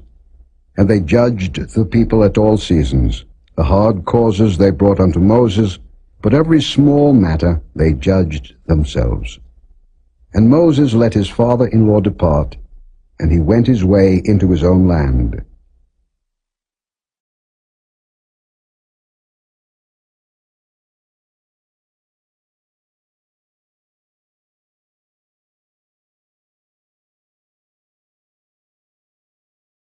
Chapter 19. In the 3rd month, when the children of Israel were gone forth out of the land of Egypt, The same day came they into the wilderness of Sinai. For they were departed from Rephidim, and were come to the desert of Sinai, and had pitched in the wilderness, and there Israel camped before the mount. And Moses went up unto God, and the Lord called unto him out of the mountain, saying, Thus shalt thou say to the house of Jacob, and tell the children of Israel, Ye have seen what I did unto the Egyptians, and how I bare you on eagle's wings, and brought you unto myself. Now therefore, if ye will obey my voice indeed, and keep my covenant, then ye shall be a peculiar treasure unto me above all people, for all the earth is mine. And ye shall be unto me a kingdom of priests, and an holy nation. These are the words which thou shalt speak unto the children of Israel. And Moses came and called for the elders of the people, and laid before their faces all these words which the Lord commanded him. And all the people answered together and said, All that the Lord hath spoken we will do. And Moses returned the words of the people unto the Lord. And the Lord said unto Moses, Lo, I come unto thee in a thick cloud, that the people may hear when I speak with thee, and believe thee forever. And Moses told the words of the people unto the Lord. And the Lord said unto Moses, Go unto the people, and sanctify them today and tomorrow, and let them wash their clothes, and be ready against the third day. For the third day the Lord will come down in the sight of all the people upon Mount Sinai. And thou shalt set bounds unto the people round about, saying, Take heed to yourselves, that ye go not up into the mount, or touch the border of it. Whosoever toucheth the mount shall be surely put to death. There shall not an hand touch it, but he shall surely be stoned, or shot through. Whether it be beast or man, it shall not live. When the trumpet soundeth long, they shall come up to the mount. And Moses went down from the mount unto the people, and sanctified the people, and they washed their clothes. And he said unto the people, Be ready against the third day. Come not at your wives. And it came to pass on the third day in the morning, that there were thunders and lightnings, and a thick cloud upon the mount, and the voice of the trumpet exceeding loud, so that all the people that was in the camp trembled. And Moses brought forth the people out of the camp to meet with God, and they stood at the nether part of the mount. And Mount Sinai was altogether on a smoke, because the Lord descended upon it in fire, and the smoke thereof ascended as the smoke of a furnace, and the whole mount quaked greatly. And when the voice of the trumpet sounded long, and waxed louder and louder, Moses spake, and God answered him by a voice. And the Lord came down upon Mount Sinai, on the top of the mount. And the Lord called Moses up to the top of the mount, and Moses went up. And the Lord said unto Moses, Go down, charge the people, lest they break through unto the Lord to gaze, and many of them perish. And let the priests also, which come near to the Lord, sanctify themselves, lest the Lord break forth upon them. And Moses said unto the Lord, The people cannot come up to Mount Sinai, for thou chargest us, saying, Set bounds about the mount, and sanctify it. And the Lord said unto him, Away, get thee down, and thou shalt come up, thou and Aaron with thee. But let not the priests and the people break through to come up unto the Lord, lest he break forth upon them. So Moses went down unto the people, and spake unto them.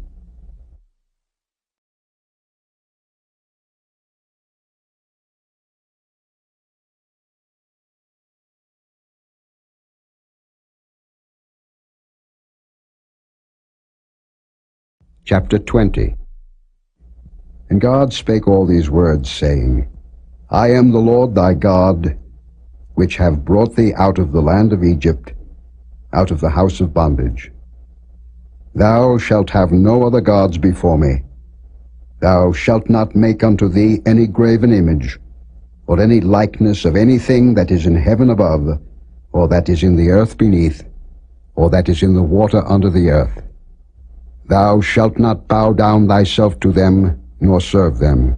For I, the Lord thy God, am a jealous God, visiting the iniquity of the fathers upon the children unto the third and fourth generation of them that hate me, and showing mercy unto thousands of them that love me, and keep my commandments. Thou shalt not take the name of the Lord thy God in vain, for the Lord will not hold him guiltless that taketh his name in vain. Remember the Sabbath day to keep it holy. 6 days shalt thou labor, and do all thy work. But the 7th day is the Sabbath of the Lord thy God. In it thou shalt not do any work, thou, nor thy son, nor thy daughter, thy manservant, nor thy maidservant, nor thy cattle, nor thy stranger that is within thy gates. For in 6 days the Lord made heaven and earth, the sea, and all that in them is, and rested the 7th day. Wherefore the Lord blessed the Sabbath day, and hallowed it. Honor thy father and thy mother, that thy days may be long upon the land which the Lord thy God giveth thee. Thou shalt not kill. Thou shalt not commit adultery. Thou shalt not steal. Thou shalt not bear false witness against thy neighbor. Thou shalt not covet thy neighbor's house. Thou shalt not covet thy neighbor's wife, nor his manservant, nor his maidservant, nor his ox, nor his ass, nor anything that is thy neighbor's. And all the people saw the thunderings, and the lightnings, and the noise of the trumpet, and the mountain smoking. And when the people saw it, they removed, and stood afar off. And they said unto Moses, Speak thou with us, and we will hear. But let not God speak with us, lest we die. And Moses said unto the people, Fear not, for God is come to prove you, and that his fear may be before your faces, that ye sin not. And the people stood afar off, and Moses drew near unto the thick darkness where God was. And the Lord said unto Moses, Thus thou shalt say unto the children of Israel, Ye have seen that I have talked with you from heaven. Ye shall not make with me gods of silver, neither shall ye make unto you gods of gold. An altar of earth thou shalt make unto me, and shalt sacrifice thereon thy burnt offerings, and thy peace offerings, thy sheep and thine oxen. In all places where I record my name, I will come unto thee, and I will bless thee. And if thou wilt make me an altar of stone, thou shalt not build it of hewn stone, for if thou lift up thy tool upon it, thou hast polluted it. Neither shalt thou go up by steps unto mine altar, that thy nakedness be not discovered thereon.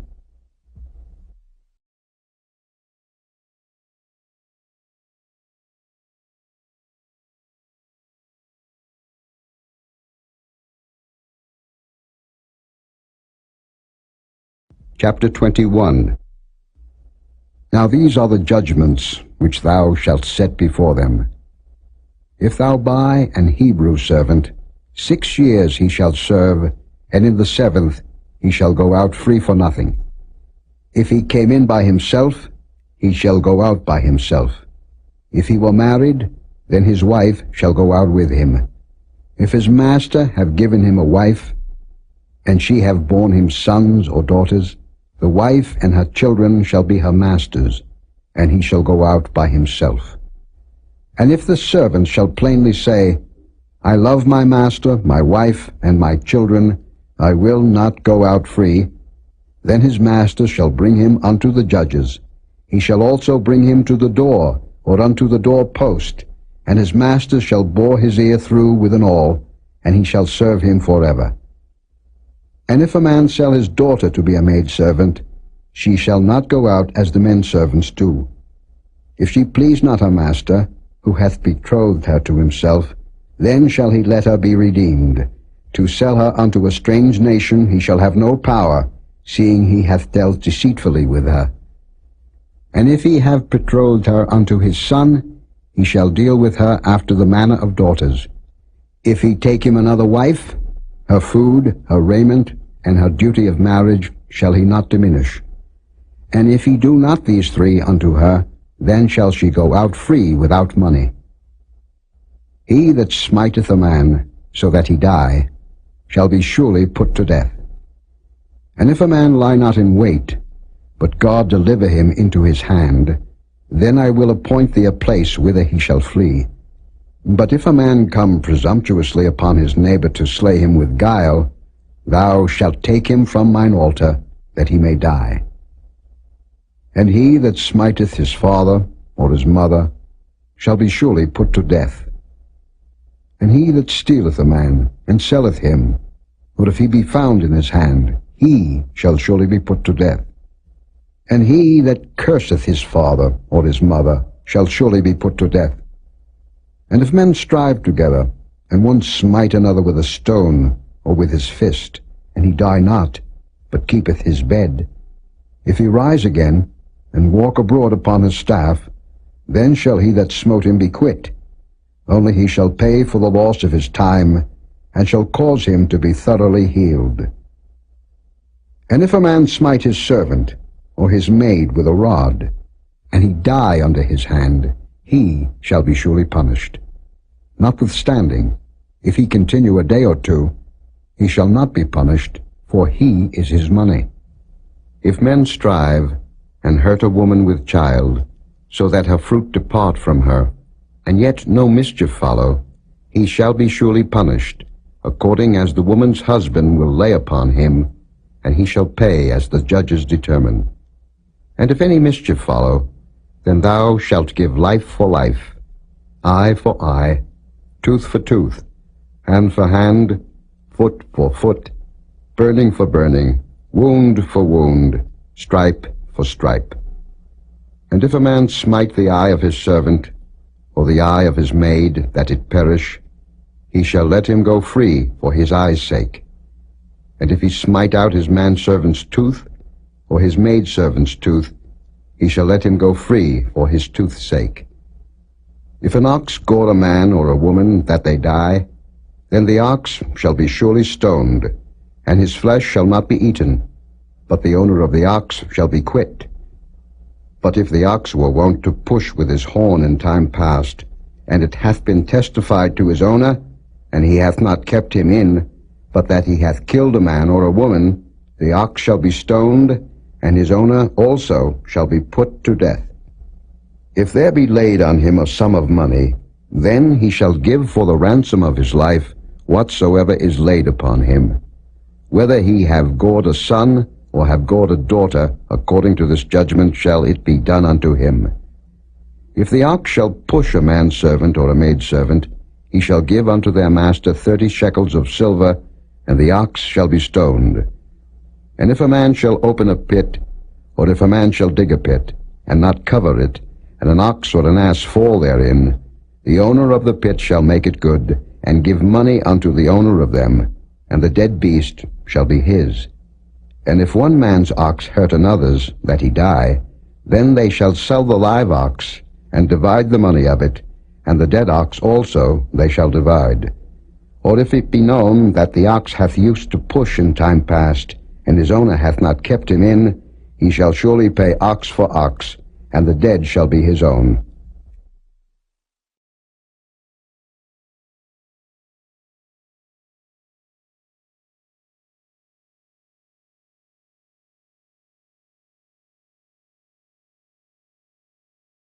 Chapter 22.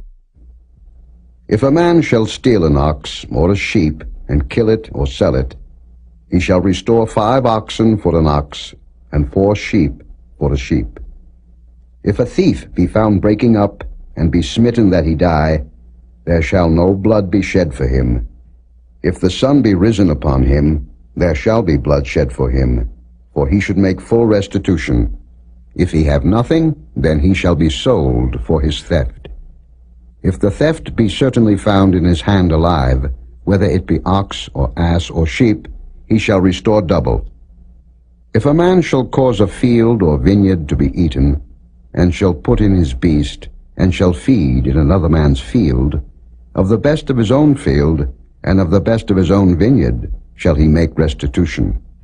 If fire break out, and catch in thorns, so that the stacks of corn, or the standing corn, or the field be consumed therewith, he that kindled the fire shall surely make restitution. If a man shall deliver unto his neighbor money or stuff to keep, and it be stolen out of the man's house, if the thief be found, let him pay double. If the thief be not found, then the master of the house shall be brought unto the judges, to see whether he have put his hand unto his neighbor's goods. For all manner of trespass, whether it be for ox, for ass, for sheep, for raiment, or for any manner of lost thing, which another challengeth to be his, the cause of both parties shall come before the judges, and whom the judges shall condemn, he shall pay double unto his neighbor. If a man deliver unto his neighbor an ass, or an ox, or a sheep, or any beast to keep, and it die, or be hurt, or driven away, no man seeing it, then shall an oath of the Lord be between them both, that he hath not put his hand unto his neighbor's goods, and the owner of it shall accept thereof, and he shall not make it good. And if it be stolen from him, he shall make restitution unto the owner thereof. If it be torn in pieces, then let him bring it for witness, and he shall not make good that which was torn. And if a man borrow aught of his neighbor, and it be hurt or die, the owner thereof being not with it, he shall surely make it good. But if the owner thereof be with it, he shall not make it good. If it be an hired thing, it came for his hire. And if a man entice a maid that is not betrothed, and lie with her, he shall surely endow her to be his wife. If her father utterly refuse to give her unto him, he shall pay money according to the dowry of virgins. Thou shalt not suffer a witch to live. Whosoever lieth with a beast shall surely be put to death. He that sacrificeth unto any god, save unto the Lord only, he shall be utterly destroyed. Thou shalt neither vex a stranger, nor oppress him, for ye were strangers in the land of Egypt. Ye shall not afflict any widow or fatherless child. If thou afflict them in any wise, and they cry at all unto me, I will surely hear their cry, and my wrath shall wax hot, and I will kill you with the sword, and your wives shall be widows, and your children fatherless. If thou lend money to any of my people that is poor by thee, thou shalt not be to him as an usurer, neither shalt thou lay upon him usury. If thou at all take thy neighbor's raiment to pledge, thou shalt deliver it unto him by that the sun goeth down. For that is his covering only, it is his raiment for his skin, wherein shall he sleep? And it shall come to pass, when he crieth unto me, that I will hear, for I am gracious. Thou shalt not revile the gods, nor curse the ruler of thy people. Thou shalt not delay to offer the first of thy ripe fruits, and of thy liquors, the firstborn of thy sons shalt thou give unto me. Likewise shalt thou do with thine oxen, and with thy sheep. 7 days it shall be with his dam. On the 8th day thou shalt give it me. And ye shall be holy men unto me. Neither shall ye eat any flesh that is torn of beasts in the field. Ye shall cast it to the dogs.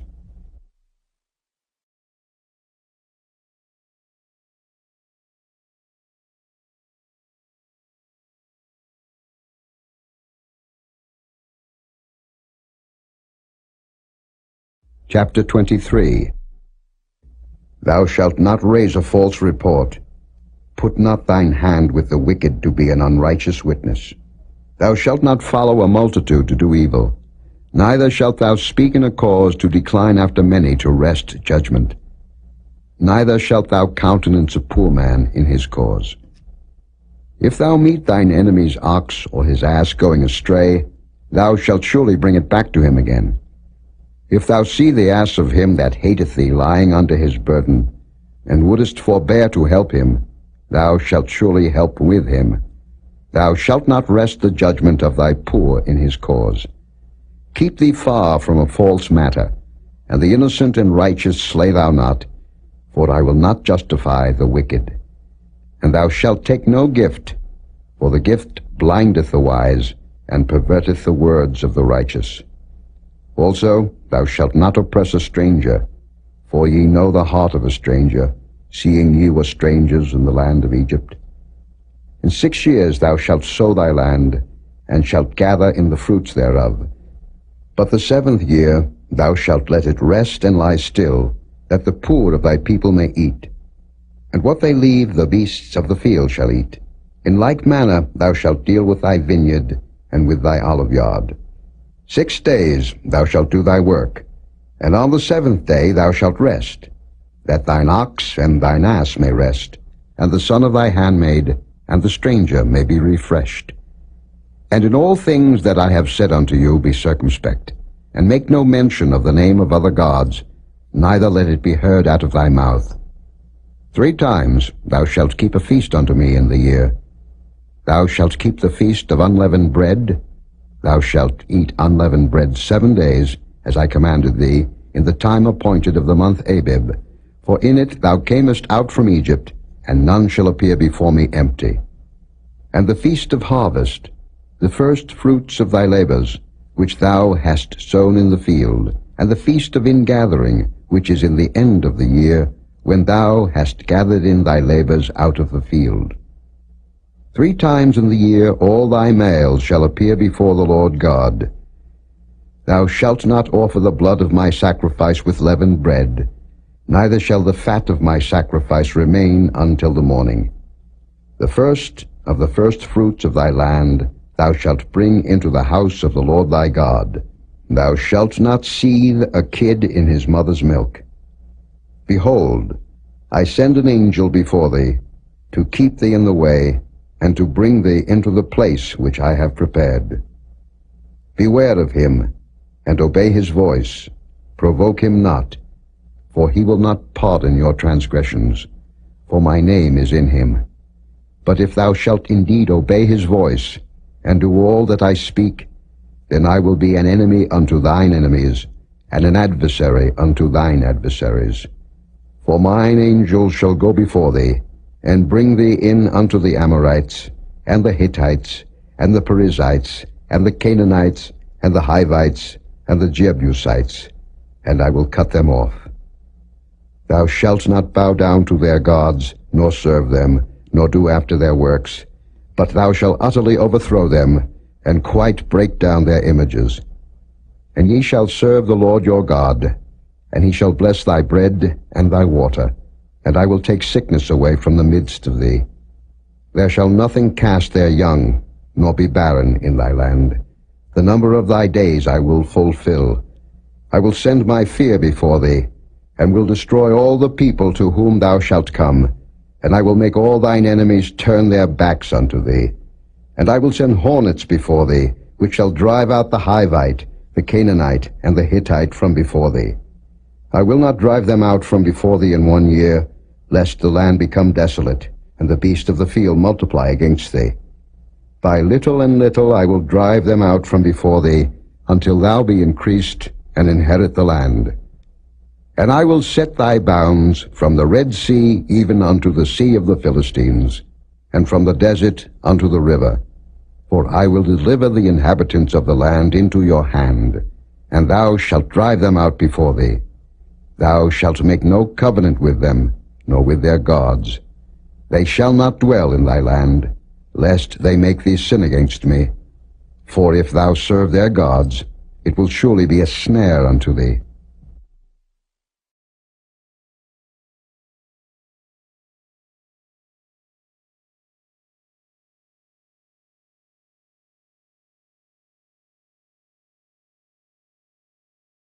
Chapter 24.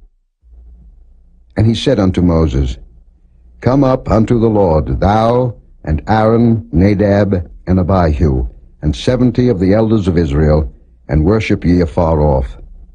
And Moses alone shall come near the Lord, but they shall not come nigh, neither shall the people go up with him. And Moses came and told the people all the words of the Lord, and all the judgments. And all the people answered with one voice and said, All the words which the Lord hath said will we do. And Moses wrote all the words of the Lord, and rose up early in the morning, and builded an altar under the hill, and 12 pillars, according to the 12 tribes of Israel. And he sent young men of the children of Israel, which offered burnt offerings and sacrificed peace offerings of oxen unto the Lord. And Moses took half of the blood, and put it in basins, and half of the blood he sprinkled on the altar. And he took the book of the covenant, and read in the audience of the people, and they said, All that the Lord hath said will we do, and be obedient. And Moses took the blood, and sprinkled it on the people, and said, Behold the blood of the covenant, which the Lord hath made with you concerning all these words. Then went up Moses and Aaron, Nadab and Abihu, and 70 of the elders of Israel, and they saw the God of Israel, and there was under his feet as it were a paved work of a sapphire stone, and as it were the body of heaven in his clearness. And upon the nobles of the children of Israel he laid not his hand. Also they saw God, and did eat and drink. And the Lord said unto Moses, Come up to me into the mount, and be there. And I will give thee tables of stone, and a law, and commandments which I have written, that thou mayest teach them. And Moses rose up, and his minister Joshua, and Moses went up into the mount of God. And he said unto the elders, Tarry ye here for us, until we come again unto you. And behold, Aaron and Hur are with you. If any man have any matters to do, let him come unto them. And Moses went up into the mount, and a cloud covered the mount. And the glory of the Lord abode upon Mount Sinai, and the cloud covered it 6 days. And the 7th day he called unto Moses out of the midst of the cloud. And the sight of the glory of the Lord was like devouring fire on the top of the mount in the eyes of the children of Israel. And Moses went into the midst of the cloud, and gat him up into the mount, and Moses was in the mount 40 days and 40 nights.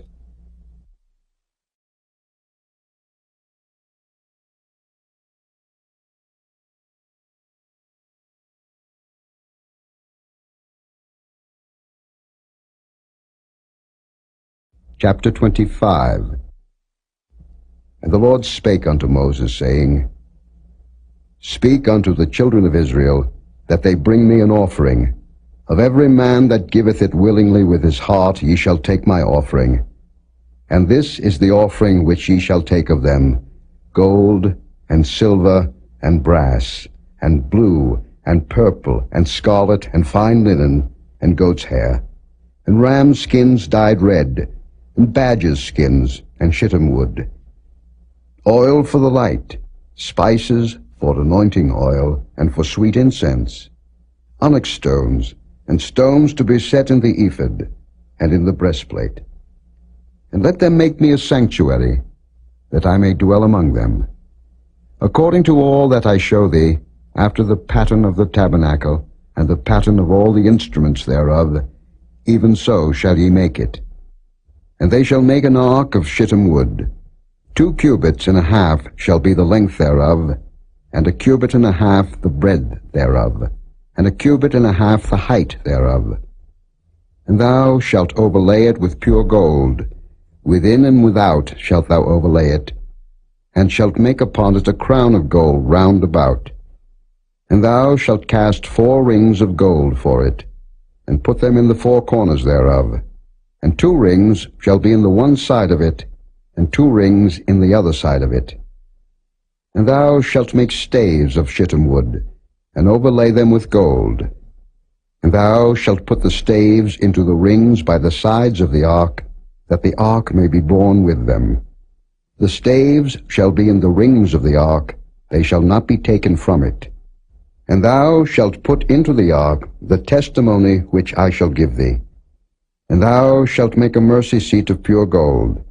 2 cubits and a half shall be the length thereof, and 1 cubit and a half the breadth thereof. And thou shalt make 2 cherubims of gold. Of beaten work shalt thou make them in the 2 ends of the mercy seat. And make 1 cherub on the one end, and the other cherub on the other end. Even of the mercy seat shall ye make the cherubims on the 2 ends thereof. And the cherubims shall stretch forth their wings on high, covering the mercy seat with their wings, and their faces shall look one to another, Toward the mercy seat shall the faces of the cherubims be. And thou shalt put the mercy seat above upon the ark, and in the ark thou shalt put the testimony that I shall give thee.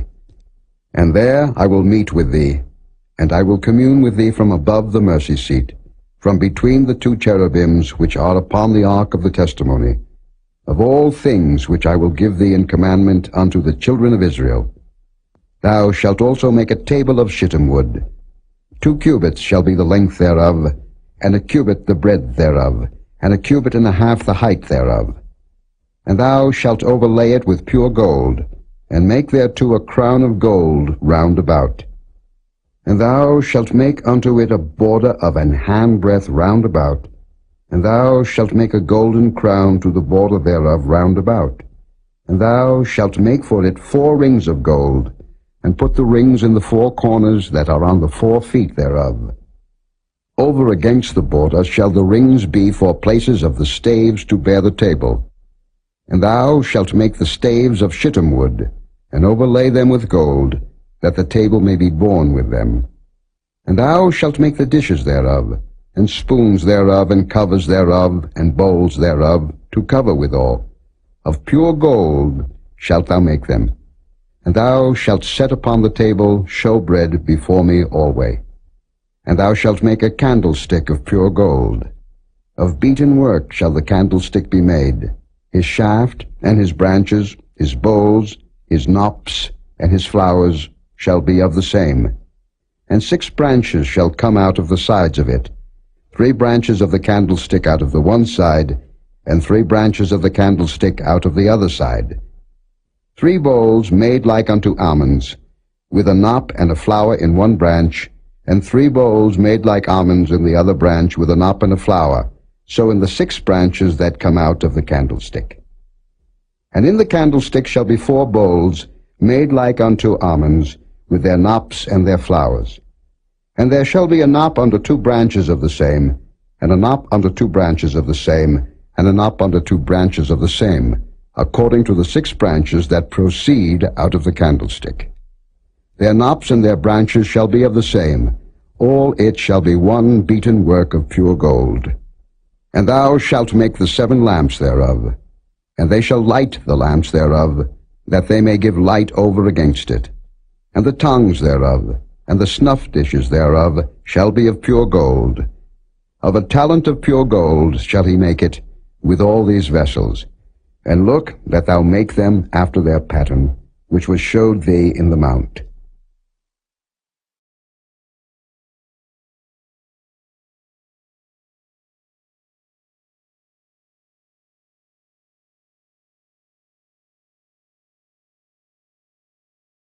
Chapter 26. Moreover, thou shalt make the tabernacle with 10 curtains of fine twined linen, and blue and purple and scarlet. With cherubims of cunning work shalt thou make them. The length of one curtain shall be 28 cubits, and the breadth of one curtain 4 cubits, and every one of the curtains shall have one measure. The 5 curtains shall be coupled together one to another, and other 5 curtains shall be coupled one to another. And thou shalt make loops of blue upon the edge of the one curtain from the selvage in the coupling. And likewise shalt thou make in the uttermost edge of another curtain, in the coupling of the second. 50 loops shalt thou make in the one curtain, and 50 loops shalt thou make in the edge of the curtain that is in the coupling of the second, that the loops may take hold one of another. And thou shalt make 50 taches of gold, and couple the curtains together with the taches, and it shall be one tabernacle. And thou shalt make curtains of goat's hair to be a covering upon the tabernacle. 11 curtains shalt thou make. The length of one curtain shall be 30 cubits, and the breadth of one curtain 4 cubits. And the 11 curtains shall be all of one measure. And thou shalt couple 5 curtains by themselves, and 6 curtains by themselves, and shalt double the 6th curtain in the forefront of the tabernacle. And thou shalt make 50 loops on the edge of the one curtain that is outmost in the coupling, and 50 loops in the edge of the curtain which coupleth the second. And thou shalt make 50 taches of brass, and put the taches into the loops, and couple the tent together, that it may be one. And the remnant that remaineth of the curtains of the tent, the half curtain that remaineth, shall hang over the backside of the tabernacle, and a cubit on the one side, and a cubit on the other side of that which remaineth in the length of the curtains of the tent. It shall hang over the sides of the tabernacle on this side and on that side, to cover it. And thou shalt make a covering for the tent of rams' skins dyed red, and a covering above of badgers' skins. And thou shalt make boards for the tabernacle of shittim wood standing up. 10 cubits shall be the length of a board, and a cubit and a half shall be the breadth of one board. 2 tenons shall there be in one board, set in order one against another. Thus shalt thou make for all the boards of the tabernacle.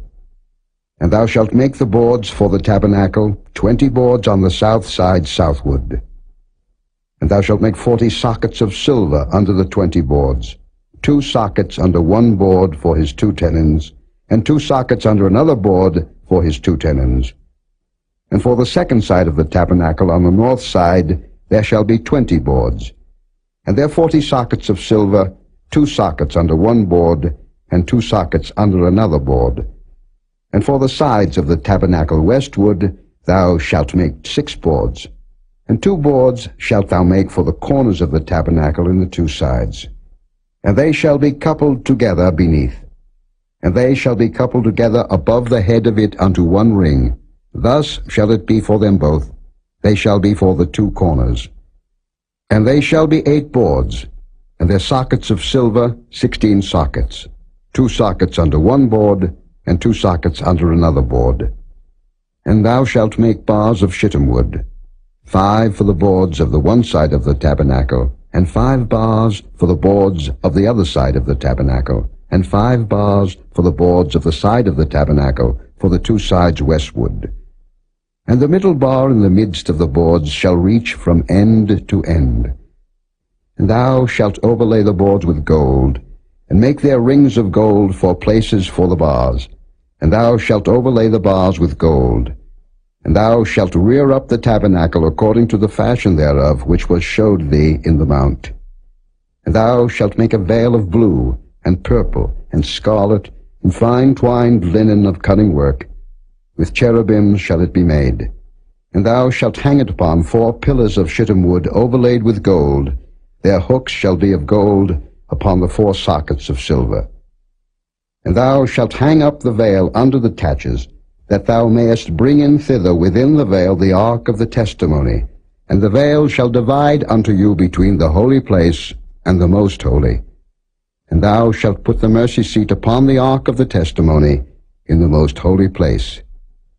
And thou shalt set the table without the veil, and the candlestick over against the table on the side of the tabernacle toward the south. And thou shalt put the table on the north side. And thou shalt make an hanging for the door of the tent, of blue, and purple, and scarlet, and fine twined linen, wrought with needlework. And thou shalt make for the hanging 5 pillars of shittim wood, and overlay them with gold, and their hooks shall be of gold, and thou shalt cast 5 sockets of brass for them.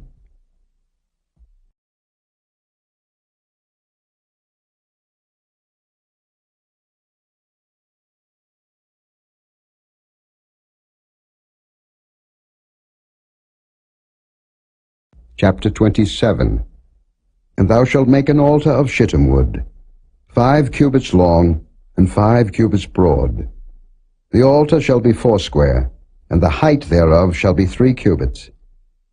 And thou shalt make the horns of it upon the 4 corners thereof. His horns shall be of the same, and thou shalt overlay it with brass. And thou shalt make his pans to receive his ashes, and his shovels, and his basins, and his flesh hooks, and his fire pans. All the vessels thereof thou shalt make of brass. And thou shalt make for it a grate of network of brass, and upon the net shalt thou make 4 brazen rings in the 4 corners thereof. And thou shalt put it under the compass of the altar beneath, that the net may be even to the midst of the altar. And thou shalt make staves for the altar, staves of shittim wood, and overlay them with brass. And the staves shall be put into the rings, and the staves shall be upon the two sides of the altar to bear it. Hollow with boards shalt thou make it, as it was showed thee in the mount, so shall they make it. And thou shalt make the court of the tabernacle. For the south side southward there shall be hangings for the court of fine twined linen of 100 cubits long for one side. And the 20 pillars thereof, and their 20 sockets shall be of brass. The hooks of the pillars and their fillets shall be of silver.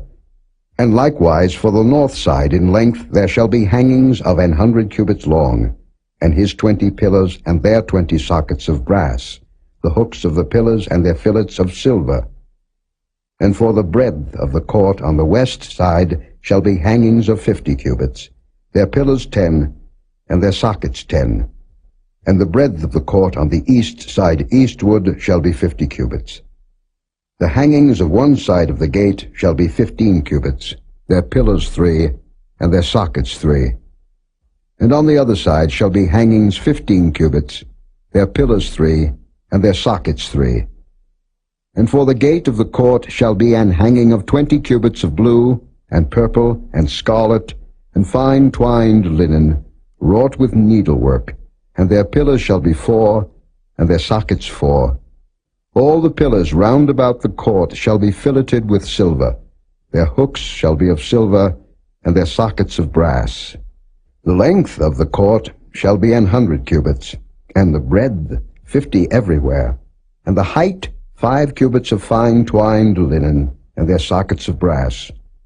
All the vessels of the tabernacle, in all the service thereof, and all the pins thereof, and all the pins of the court, shall be of brass. And thou shalt command the children of Israel, that they bring thee pure oil olive beaten for the light, to cause the lamp to burn always. In the tabernacle of the congregation without the veil, which is before the testimony, Aaron and his sons shall order it from evening to morning before the Lord. It shall be a statute forever unto their generations on the behalf of the children of Israel.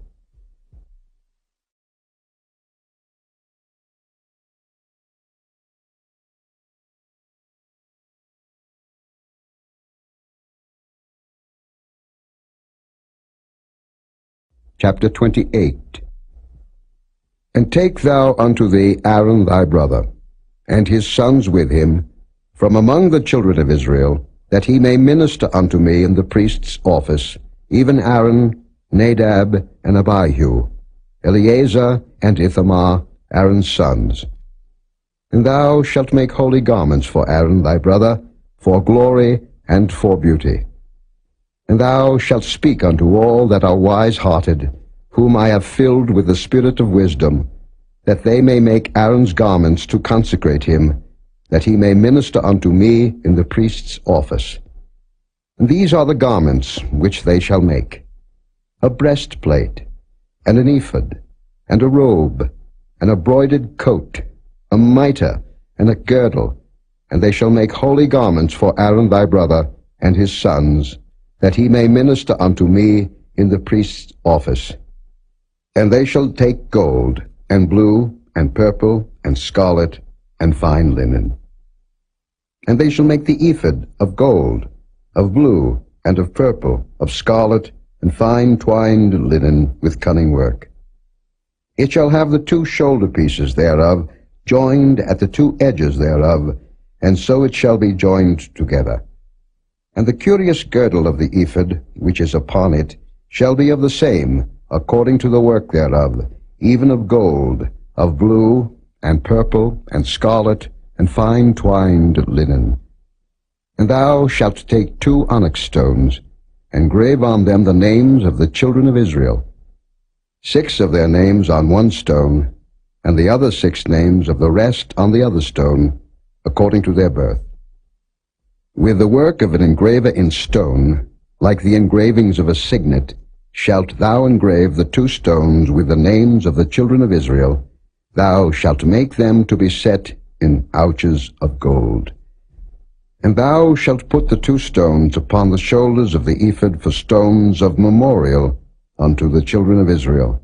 And Aaron shall bear their names before the Lord upon his 2 shoulders for a memorial.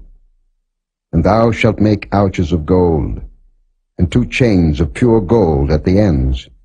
Of wreathen work shalt thou make them, and fasten the wreathen chains to the ouches. And thou shalt make the breastplate of judgment with cunning work. After the work of the ephod thou shalt make it, of gold, of blue, and of purple, and of scarlet, and of fine twined linen shalt thou make it. 4 square it shall be, being doubled. A span shall be the length thereof, and a span shall be the breadth thereof. And thou shalt set it in settings of stones, even 4 rows of stones. The first row shall be a sardius, a topaz, and a carbuncle. This shall be the first row. And the second row shall be an emerald, a sapphire, and a diamond. And the third row a ligure, an agate, and an amethyst. And the fourth row a beryl, and an onyx, and a jasper. They shall be set in gold in their enclosings. And the stone shall be with the names of the children of Israel, 12, according to their names, like the engravings of a signet. Every one with his name shall they be according to the 12 tribes. And thou shalt make upon the breastplate chains at the ends of wreathen work of pure gold. And thou shalt make upon the breastplate 2 rings of gold, and shalt put the 2 rings on the 2 ends of the breastplate. And thou shalt put the 2 wreathen chains of gold in the 2 rings which are on the ends of the breastplate. And the other 2 ends of the 2 wreathen chains thou shalt fasten in the 2 ouches, and put them on the shoulder pieces of the ephod before it. And thou shalt make 2 rings of gold, and thou shalt put them upon the 2 ends of the breastplate in the border thereof, which is in the side of the ephod inward. And 2 other rings of gold thou shalt make, and shalt put them on the 2 sides of the ephod underneath, toward the forepart thereof, over against the other coupling thereof, above the curious girdle of the ephod.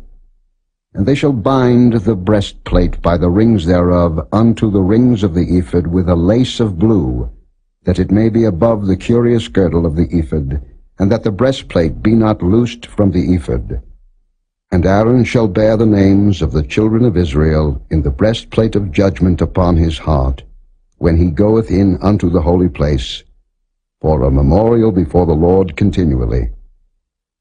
And thou shalt put in the breastplate of judgment the Urim and the Thummim, and they shall be upon Aaron's heart, when he goeth in before the Lord. And Aaron shall bear the judgment of the children of Israel upon his heart before the Lord continually. And thou shalt make the robe of the ephod all of blue. And there shall be an hole in the top of it, in the midst thereof. It shall have a binding of woven work round about the whole of it, as it were the hole of an habergeon, that it be not rent. And beneath upon the hem of it thou shalt make pomegranates of blue, and of purple, and of scarlet, round about the hem thereof, and bells of gold between them round about. A golden bell and a pomegranate, a golden bell and a pomegranate upon the hem of the robe round about.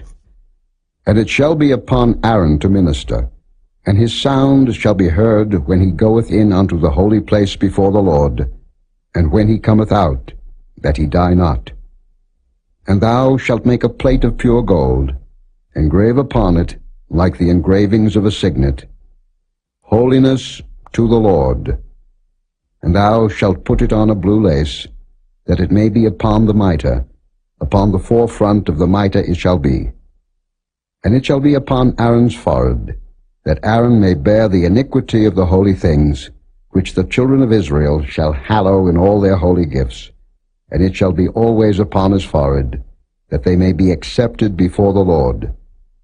And thou shalt embroider the coat of fine linen, and thou shalt make the mitre of fine linen, and thou shalt make the girdle of needlework.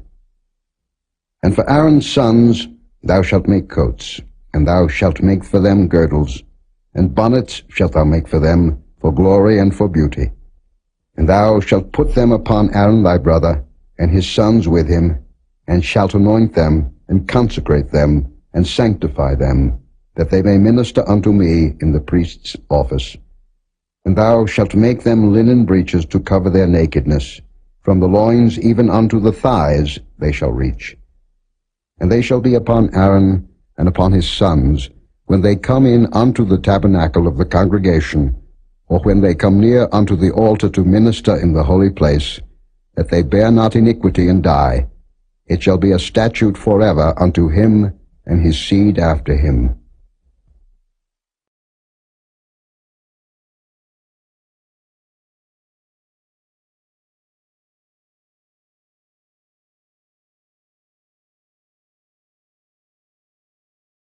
Chapter 29.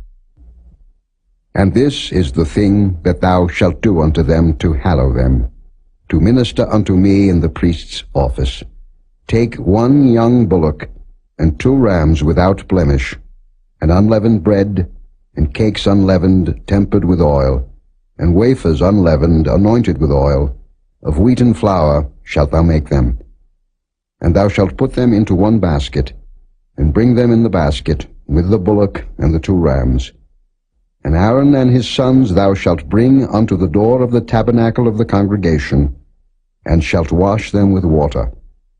And thou shalt take the garments, and put upon Aaron the coat, and the robe of the ephod, and the breastplate, and gird him with the curious girdle of the ephod.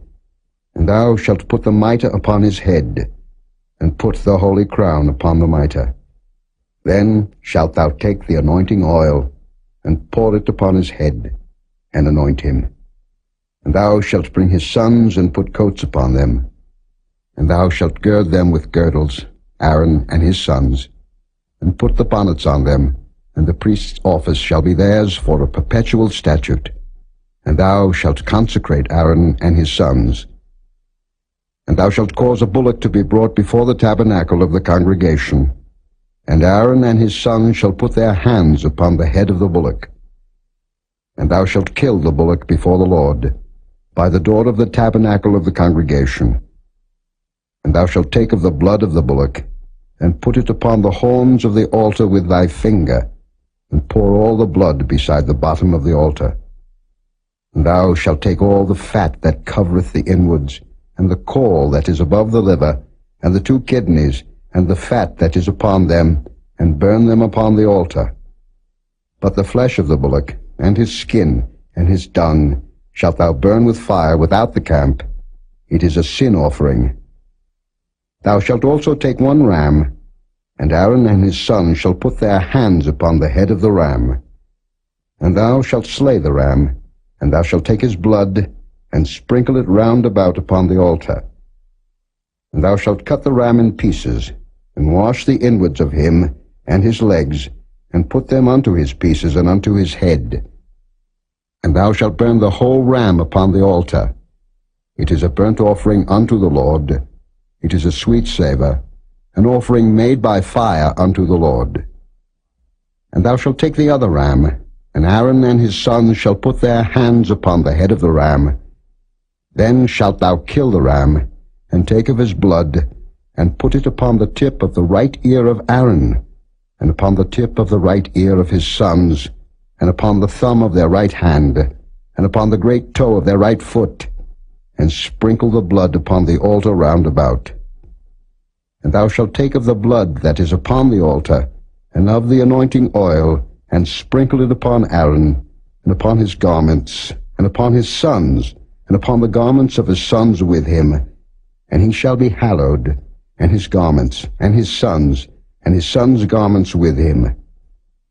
Also thou shalt take of the ram the fat and the rump, and the fat that covereth the inwards, and the caul above the liver, and the 2 kidneys, and the fat that is upon them, and the right shoulder, for it is a ram of consecration, and 1 loaf of bread, and 1 cake of oiled bread, and 1 wafer out of the basket of the unleavened bread that is before the Lord. And thou shalt put all in the hands of Aaron, and in the hands of his sons, and shalt wave them for a wave offering before the Lord. And thou shalt receive them of their hands, and burn them upon the altar for a burnt offering, for a sweet savour before the Lord. It is an offering made by fire unto the Lord. And thou shalt take the breast of the ram of Aaron's consecration, and wave it for a wave offering before the Lord, and it shall be thy part. And thou shalt sanctify the breast of the wave offering, and the shoulder of the heave offering, which is waved, and which is heaved up, of the ram of the consecration, even of that which is for Aaron, and of that which is for his sons. And it shall be Aaron's and his sons by a statute forever from the children of Israel.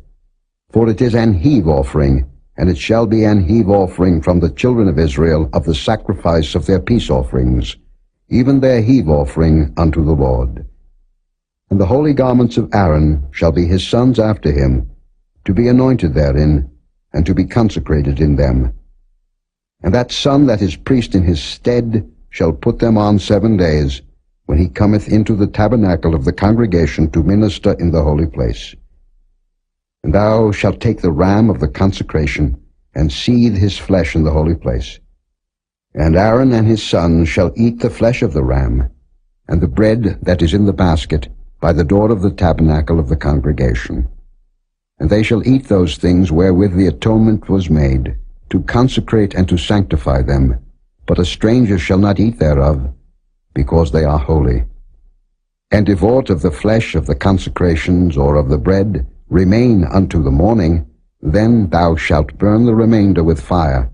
It shall not be eaten, because it is holy. And thus shalt thou do unto Aaron and to his sons, according to all things which I have commanded thee. 7 days shalt thou consecrate them. And thou shalt offer every day a bullock for a sin offering for atonement. And thou shalt cleanse the altar when thou hast made an atonement for it, and thou shalt anoint it to sanctify it. 7 days thou shalt make an atonement for the altar, and sanctify it. And it shall be an altar most holy. Whatsoever toucheth the altar shall be holy. Now this is that which thou shalt offer upon the altar: 2 lambs of the first year, day by day continually. The one lamb thou shalt offer in the morning, and the other lamb thou shalt offer at even. And with the one lamb 1/10 deal of flour mingled with the 4th part of an hin of beaten oil, and the 4th part of an hin of wine for a drink offering. And the other lamb thou shalt offer at even, and shalt do thereto according to the meat offering of the morning, and according to the drink offering thereof, for a sweet savour, an offering made by fire unto the Lord.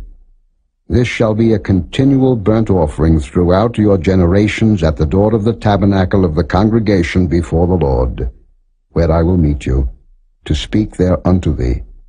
And there I will meet with the children of Israel, and the tabernacles shall be sanctified by my glory. And I will sanctify the tabernacle of the congregation and the altar.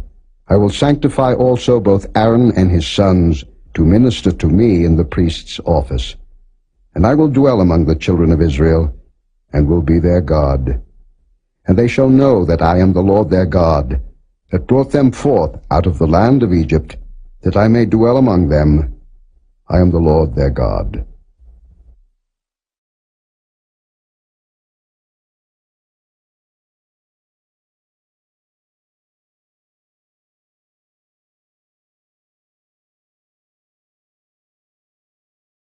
Chapter 30.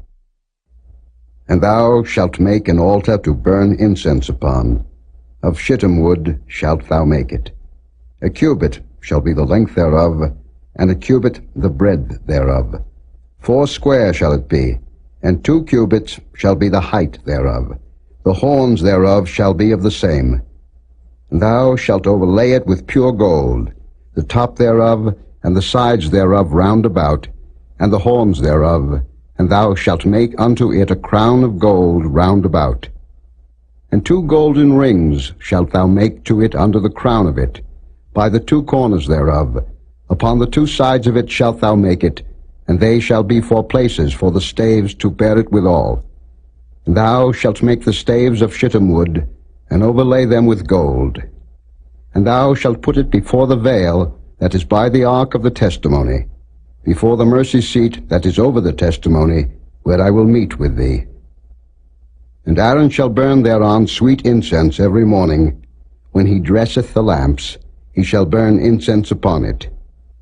And when Aaron lighteth the lamps at even, he shall burn incense upon it, a perpetual incense before the Lord throughout your generations.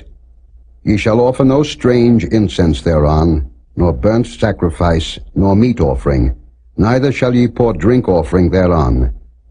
And Aaron shall make an atonement upon the horns of it once in a year with the blood of the sin offering of atonements. Once in the year shall he make atonement upon it throughout your generations. It is most holy unto the Lord. And the Lord spake unto Moses, saying, When thou takest the sum of the children of Israel after their number, then shall they give every man a ransom for his soul unto the Lord when thou numberest them, that there be no plague among them when thou numberest them. This they shall give, every one that passeth among them that are numbered, half a shekel after the shekel of the sanctuary. A shekel is 20 gerahs, and half shekel shall be the offering of the Lord. Every one that passeth among them that are numbered, from 20 years old and above, shall give an offering unto the Lord. The rich shall not give more, and the poor shall not give less than half a shekel, when they give an offering unto the Lord, to make an atonement for your souls. And thou shalt take the atonement money of the children of Israel, and shalt appoint it for the service of the tabernacle of the congregation, that it may be a memorial unto the children of Israel before the Lord, to make an atonement for your souls. And the Lord spake unto Moses, saying, Thou shalt also make a laver of brass, and his foot also of brass, to wash withal.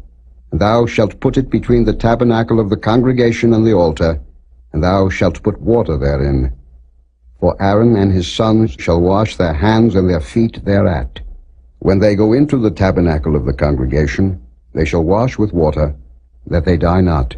Or when they come near to the altar to minister, to burn offering made by fire unto the Lord. So they shall wash their hands and their feet, that they die not. And it shall be a statute forever to them, even to him and to his seed throughout their generations. Moreover, the Lord spake unto Moses, saying, Take thou also unto thee principal spices, of pure myrrh 500 shekels, and of sweet cinnamon half so much, even 250 shekels, and of sweet calamus 250 shekels, and of cassia 500 shekels, after the shekel of the sanctuary, and of oil olive and hin. And thou shalt make it an oil of holy ointment, an ointment compound after the art of the apothecary. It shall be an holy anointing oil. And thou shalt anoint the tabernacle of the congregation therewith, and the ark of the testimony, and the table and all his vessels, and the candlestick and his vessels, and the altar of incense, and the altar of burnt offering with all his vessels, and the laver and his foot. And thou shalt sanctify them, that they may be most holy. Whatsoever toucheth them shall be holy. And thou shalt anoint Aaron and his sons, and consecrate them, that they may minister unto me in the priest's office. And thou shalt speak unto the children of Israel, saying, This shall be an holy anointing oil unto me throughout your generations. Upon man's flesh shall it not be poured, neither shall ye make any other like it, after the composition of it. It is holy, and it shall be holy unto you. Whosoever compoundeth any like it, or whosoever putteth any of it upon a stranger, shall even be cut off from his people. And the Lord said unto Moses, Take unto thee sweet spices, stacte, and onycha, and galbanum, these sweet spices with pure frankincense, of each shall there be a like weight. And thou shalt make it a perfume, a confection after the art of the apothecary, tempered together, pure and holy. And thou shalt beat some of it very small, and put of it before the testimony in the tabernacle of the congregation, where I will meet with thee. It shall be unto you most holy. And as for the perfume which thou shalt make, ye shall not make to yourselves according to the composition thereof. It shall be unto thee holy for the Lord. Whosoever shall make like unto that, to smell thereto, shall even be cut off from his people.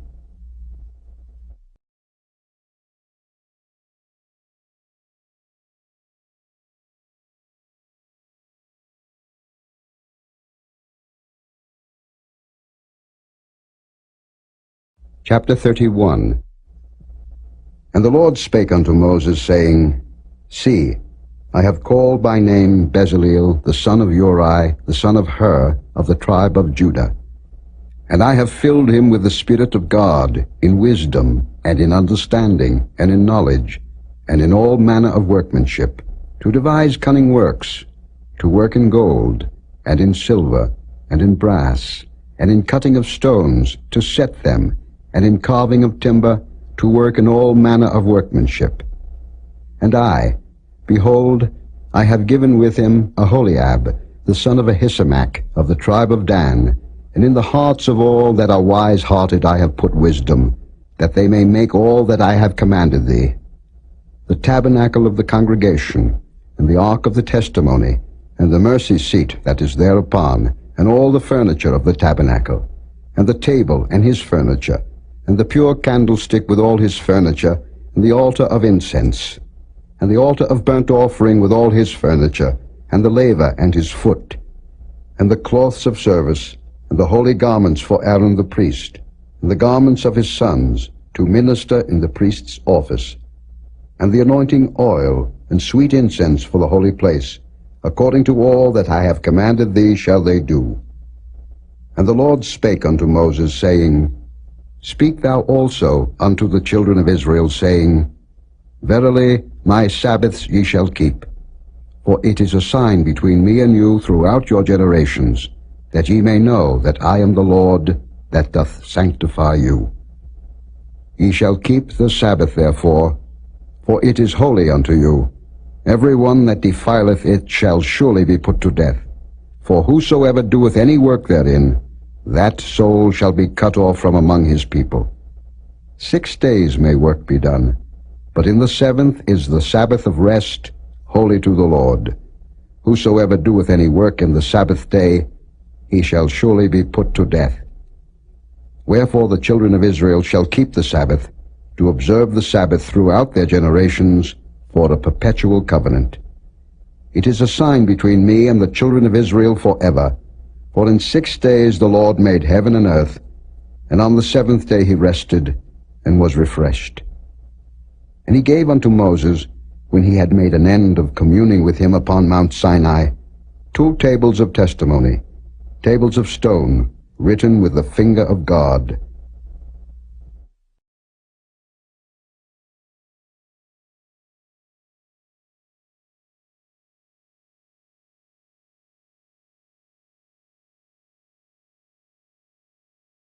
Chapter 32. And when the people saw that Moses delayed to come down out of the mount, the people gathered themselves together unto Aaron, and said unto him, Up, make us gods, which shall go before us. For as for this Moses, the man that brought us up out of the land of Egypt, we wot not what is become of him.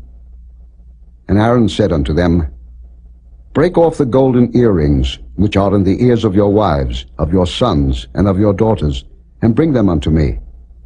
And all the people brake off the golden earrings which were in their ears, and brought them unto Aaron.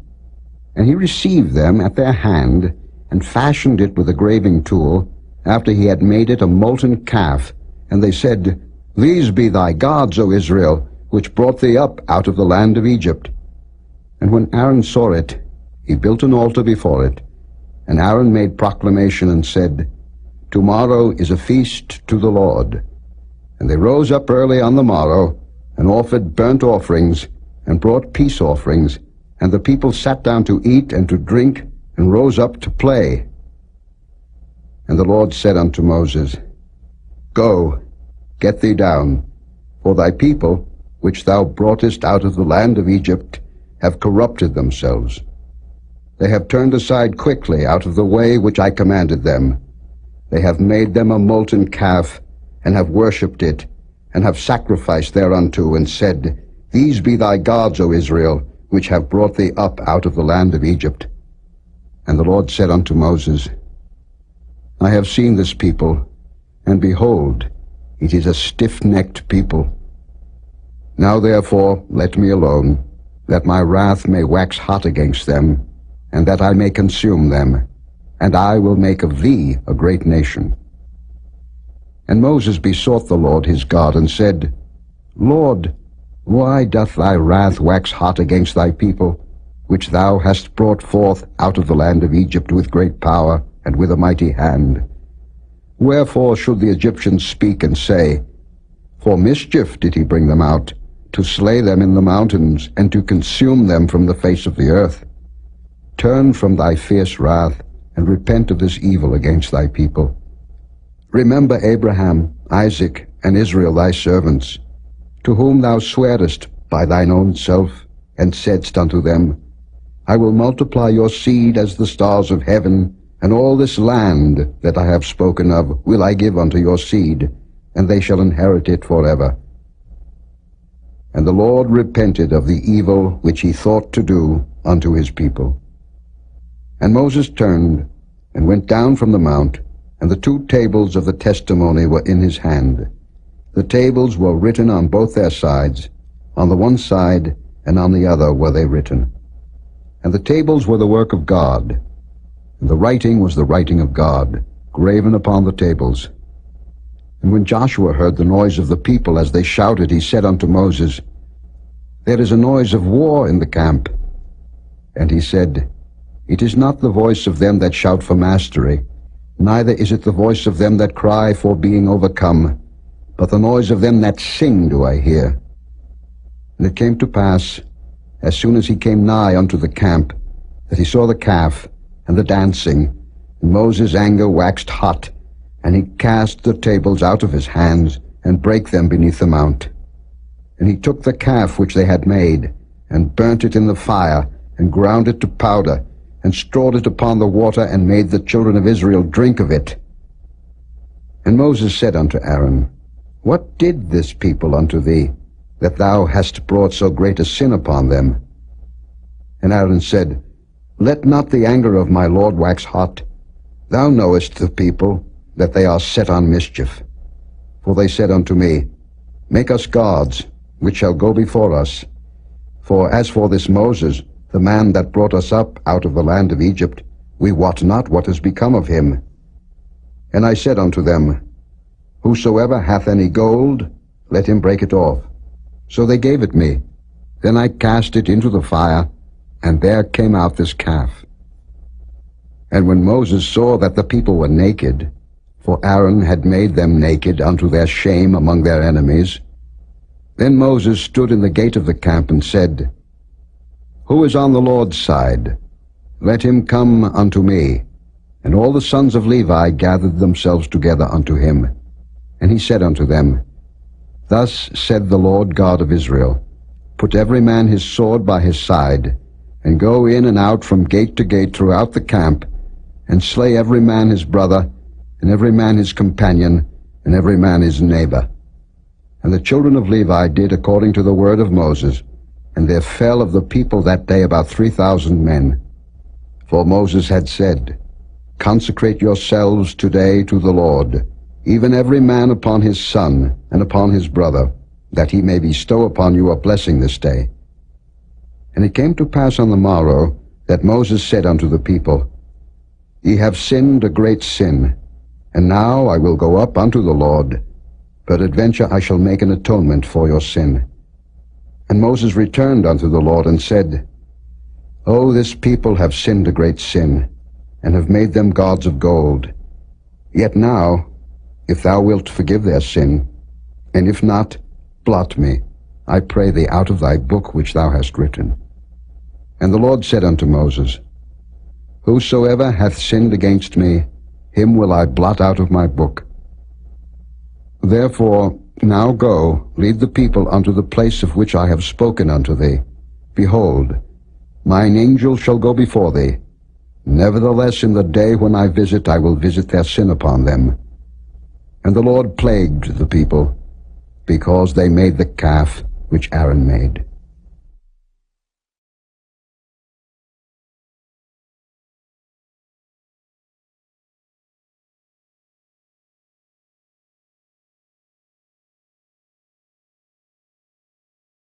Chapter 33.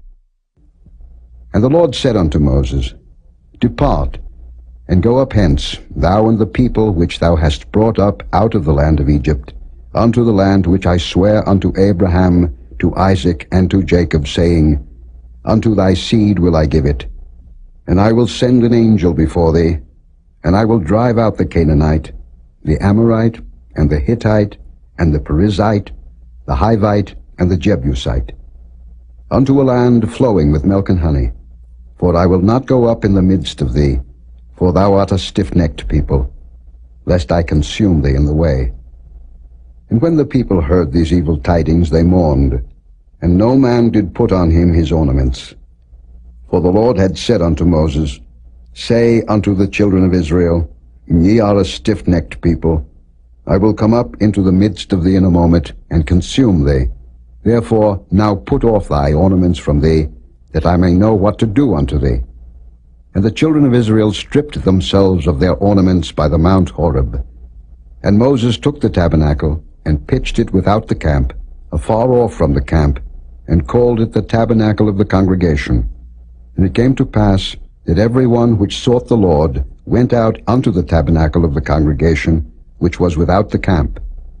And it came to pass, when Moses went out unto the tabernacle, that all the people rose up, and stood every man at his tent door, and looked after Moses, until he was gone into the tabernacle.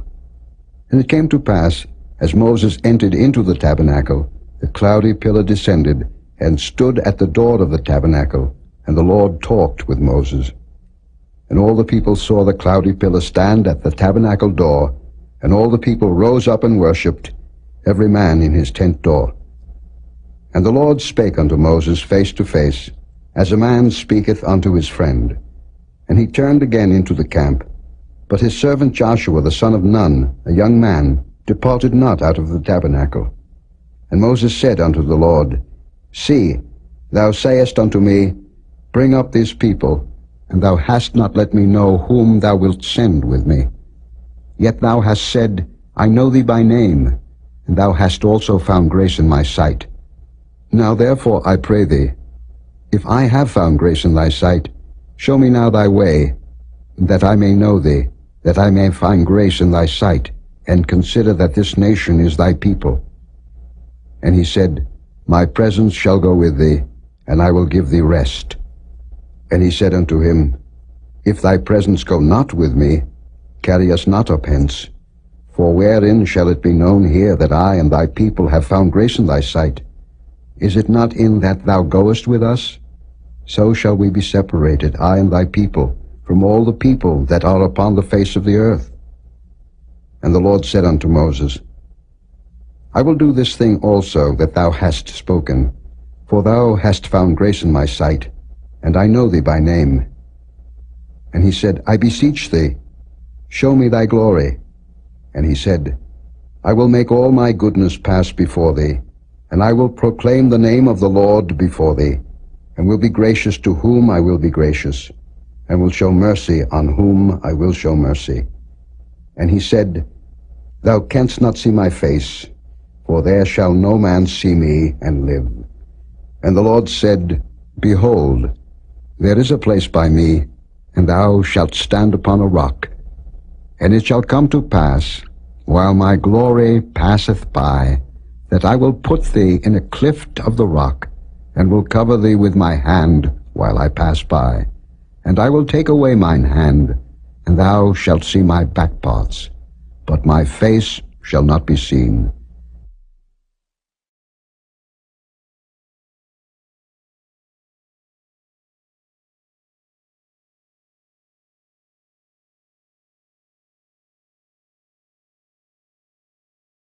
Chapter 34.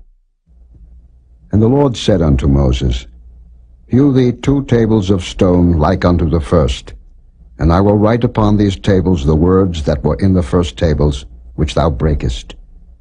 And be ready in the morning, and come up in the morning unto Mount Sinai, and present thyself there to me in the top of the mount. And no man shall come up with thee, neither let any man be seen throughout all the mount, neither let the flocks nor herds feed before that mount. And he hewed 2 tables of stone like unto the first. And Moses rose up early in the morning, and went up unto Mount Sinai, as the Lord had commanded him, and took in his hand the 2 tables of stone. And the Lord descended in the cloud, and stood with him there, and proclaimed the name of the Lord. And the Lord passed by before him, and proclaimed, the Lord God, merciful and gracious, long-suffering, and abundant in goodness and truth, keeping mercy for thousands, forgiving iniquity and transgression and sin, and that will by no means clear the guilty, visiting the iniquity of the fathers upon the children, and upon the children's children, unto the 3rd and to the 4th generation. And Moses made haste, and bowed his head toward the earth, and worshipped.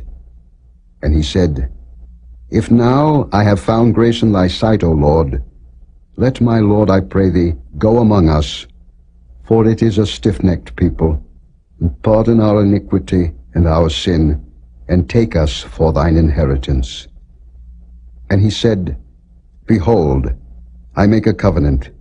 Before all thy people I will do marvels, such as have not been done in all the earth, nor in any nation, and all the people among which thou art shall see the work of the Lord, for it is a terrible thing that I will do with thee. Observe thou that which I command thee this day. Behold, I drive out before thee the Amorite, and the Canaanite, and the Hittite, and the Perizzite, and the Hivite, and the Jebusite. Take heed to thyself, lest thou make a covenant with the inhabitants of the land whither thou goest, lest it be for a snare in the midst of thee.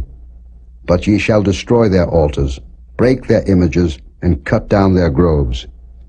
For thou shalt worship no other God, for the Lord, whose name is jealous, is a jealous God. Lest thou make a covenant with the inhabitants of the land, and they go a-whoring after their gods, and do sacrifice unto their gods, and one call thee, and thou eat of his sacrifice, and thou take of their daughters unto thy sons, and their daughters go a-whoring after their gods, and make thy sons go a-whoring after their gods. Thou shalt make thee no molten gods. The feast of unleavened bread shalt thou keep. 7 days thou shalt eat unleavened bread, as I commanded thee, in the time of the month Abib. For in the month Abib thou camest out from Egypt. All that openeth the matrix is mine, and every firstling among thy cattle, whether ox or sheep, that is male.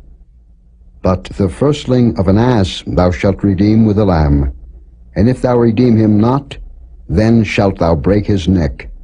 All the firstborn of thy sons thou shalt redeem, and none shall appear before me empty.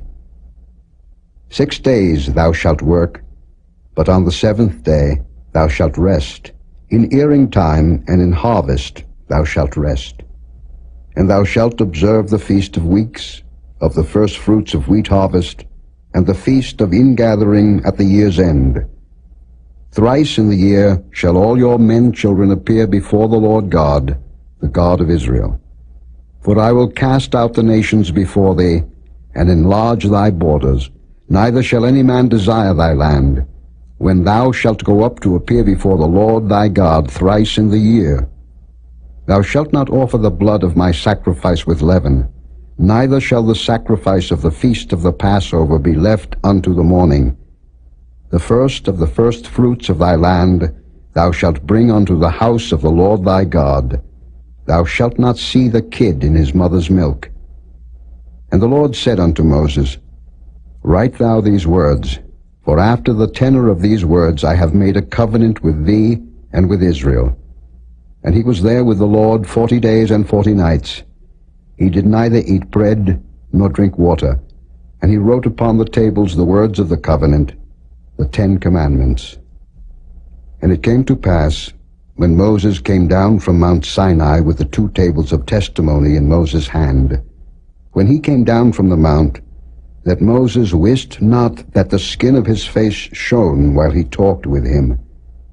And when Aaron and all the children of Israel saw Moses, behold, the skin of his face shone, and they were afraid to come nigh him. And Moses called unto them, and Aaron and all the rulers of the congregation returned unto him, and Moses talked with them. And afterward all the children of Israel came nigh, and he gave them in commandment all that the Lord had spoken with him in Mount Sinai. And till Moses had done speaking with them, he put a veil on his face. But when Moses went in before the Lord to speak with him, he took the veil off until he came out. And he came out and spake unto the children of Israel that which he was commanded. And the children of Israel saw the face of Moses, that the skin of Moses' face shone. And Moses put the veil upon his face again, until he went in to speak with him.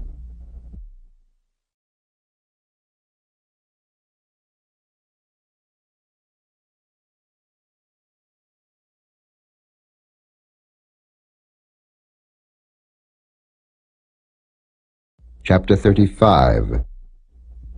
And Moses gathered all the congregation of the children of Israel together, and said unto them, These are the words which the Lord hath commanded, that ye should do them. 6 days shall work be done, but on the 7th day there shall be to you an holy day, a Sabbath of rest to the Lord. Whosoever doeth work therein shall be put to death. Ye shall kindle no fire throughout your habitations upon the Sabbath day. And Moses spake unto all the congregation of the children of Israel, saying, This is the thing which the Lord commanded, saying, Take ye from among you an offering unto the Lord. Whosoever is of a willing heart, let him bring it, an offering of the Lord, gold and silver and brass, and blue and purple and scarlet and fine linen, and goat's hair, and ram's skins dyed red, and badger's skins, and shittim wood, and oil for the light, and spices for anointing oil, and for the sweet incense, and onyx stones, and stones to be set for the ephod, and for the breastplate. And every wise-hearted among you shall come, and make all that the Lord hath commanded. The tabernacle, his tent, and his covering, his taches, and his boards, his bars, his pillars, and his sockets. The ark, and the staves thereof, with the mercy seat, and the veil of the covering. The table, and his staves, and all his vessels, and the showbread. The candlestick also for the light, and his furniture, and his lamps, with the oil for the light. And the incense altar, and his staves, and the anointing oil, and the sweet incense, and the hanging for the door at the entering in of the tabernacle. The altar of burnt offering, with his brazen grate, his staves, and all his vessels, the laver and his foot. The hangings of the court, his pillars and their sockets, and the hanging for the door of the court. The pins of the tabernacle, and the pins of the court, and their cords. The cloths of service, to do service in the holy place.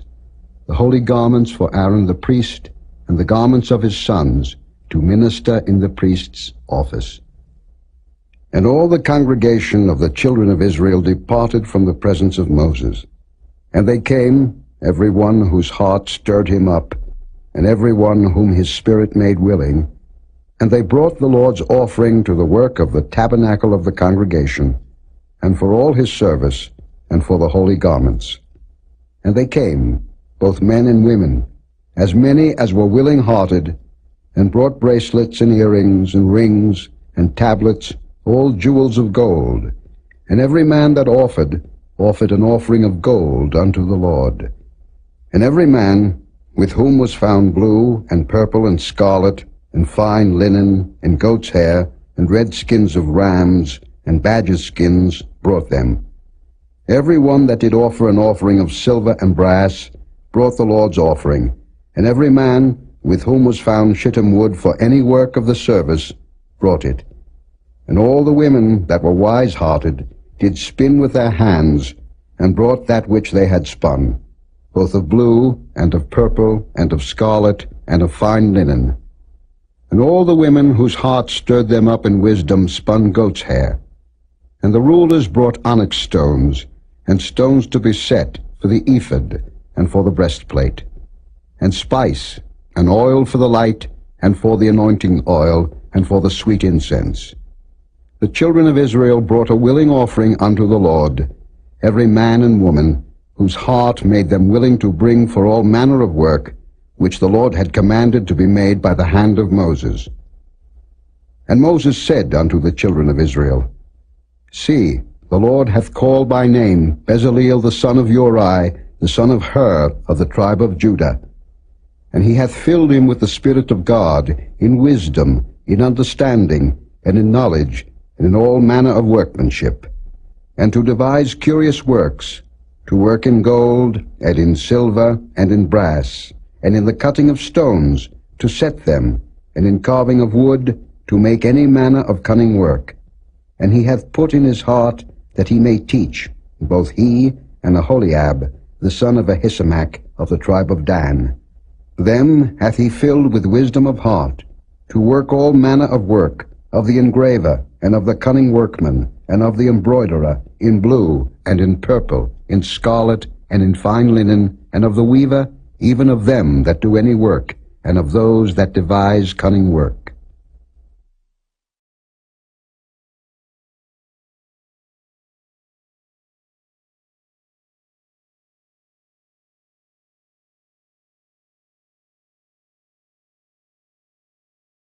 Chapter 36. Then wrought Bezaleel and Aholiab, and every wise-hearted man, in whom the Lord put wisdom and understanding, to know how to work all manner of work for the service of the sanctuary, according to all that the Lord had commanded. And Moses called Bezaleel and Aholiab, and every wise-hearted man, in whose heart the Lord had put wisdom, even every one whose heart stirred him up to come unto the work to do it. And they received of Moses all the offering which the children of Israel had brought for the work of the service of the sanctuary, to make it withal. And they brought yet unto him free offerings every morning. And all the wise men that wrought all the work of the sanctuary came every man from his work which they made. And they spake unto Moses, saying, The people bring much more than enough for the service of the work, which the Lord commanded to make. And Moses gave commandment, and they caused it to be proclaimed throughout the camp, saying, Let neither man nor woman make any more work for the offering of the sanctuary. So the people were restrained from bringing. For the stuff they had was sufficient for all the work to make it, and too much. And every wise-hearted man among them that wrought the work of the tabernacle made 10 curtains of fine twined linen, and blue, and purple, and scarlet. With cherubims of cunning work made he them. The length of one curtain was 28 cubits, and the breadth of one curtain 4 cubits. The curtains were all of one size. And he coupled the 5 curtains one unto another, and the other 5 curtains he coupled one unto another. And he made loops of blue on the edge of one curtain from the selvage in the coupling. Likewise he made in the uttermost side of another curtain in the coupling of the second. 50 loops made he in one curtain, and 50 loops made he in the edge of the curtain which was in the coupling of the second. The loops held one curtain to another. And he made 50 taches of gold, and coupled the curtains one unto another with the taches. So it became one tabernacle. And he made curtains of goat's hair for the tent over the tabernacle. 11 curtains he made them. The length of one curtain was 30 cubits. And 4 cubits was the breadth of one curtain. The 11 curtains were of one size, and he coupled 5 curtains by themselves, and 6 curtains by themselves. And he made 50 loops upon the uttermost edge of the curtain in the coupling, and 50 loops made he upon the edge of the curtain which coupleth the second. And he made 50 taches of brass to couple the tent together, that it might be one. And he made a covering for the tent of rams' skins dyed red, and a covering of badgers' skins above that. And he made boards for the tabernacle of shittim wood, standing up. The length of a board was 10 cubits, and the breadth of a board 1 cubit and a half. One board had 2 tenons, equally distant one from another. Thus did he make for all the boards of the tabernacle. And he made boards for the tabernacle, 20 boards for the south side southward. And 40 sockets of silver he made under the 20 boards, 2 sockets under one board for his 2 tenons, and 2 sockets under another board for his 2 tenons. And for the other side of the tabernacle, which is toward the north corner, he made 20 boards. And their 40 sockets of silver, 2 sockets under one board, and 2 sockets under another board. And for the sides of the tabernacle westward he made 6 boards. And 2 boards made he for the corners of the tabernacle in the 2 sides. And they were coupled beneath, and coupled together at the head thereof, to one ring. Thus he did to both of them in both the corners. And there were 8 boards, and their sockets were 16 sockets of silver, under every board 2 sockets. And he made bars of shittim wood, 5 for the boards of the one side of the tabernacle, and 5 bars for the boards of the other side of the tabernacle, and 5 bars for the boards of the tabernacle for the sides westward. And he made the middle bar to shoot through the boards from the one end to the other. And he overlaid the boards with gold, and made their rings of gold to be places for the bars, and overlaid the bars with gold. And he made a veil of blue, and purple, and scarlet, and fine twined linen, with cherubims made he it of cunning work. And he made thereunto 4 pillars of shittim wood, and overlaid them with gold. Their hooks were of gold, and he cast for them 4 sockets of silver. And he made an hanging for the tabernacle door of blue, and purple, and scarlet, and fine twined linen of needlework. And the 5 pillars of it with their hooks, and he overlaid their chapiters and their fillets with gold, but their 5 sockets were of brass.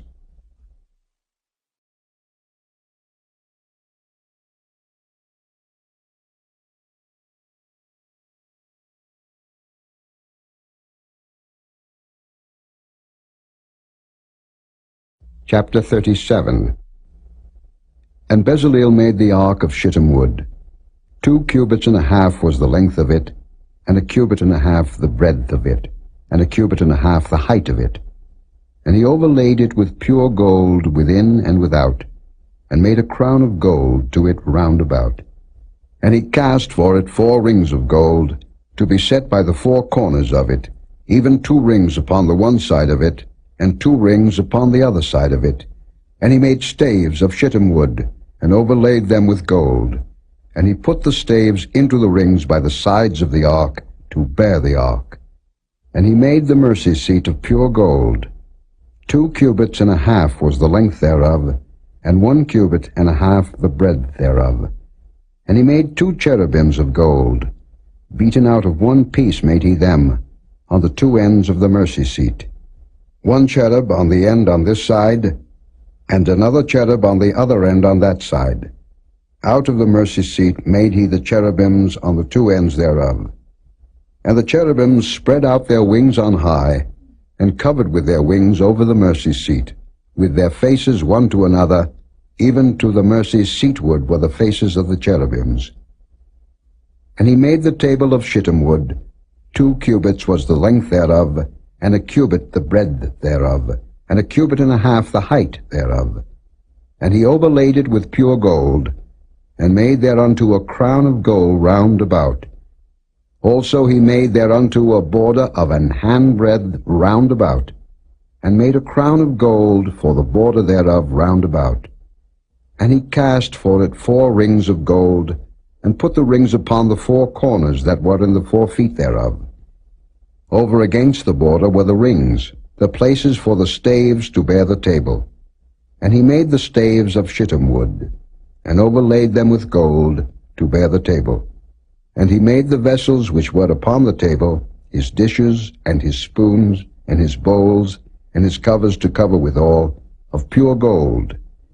And he made the candlestick of pure gold.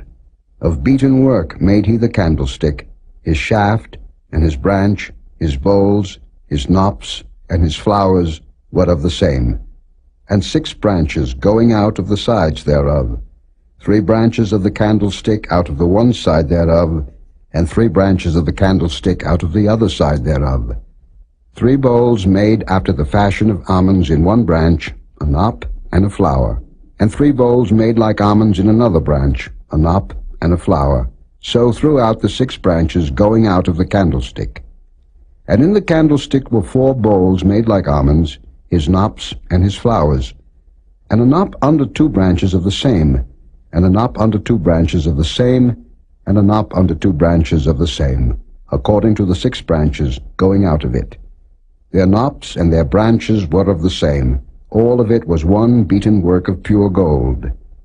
And he made his 7 lamps, and his snuffers, and his snuff dishes of pure gold. Of a talent of pure gold made he it, and all the vessels thereof. And he made the incense altar of shittim wood.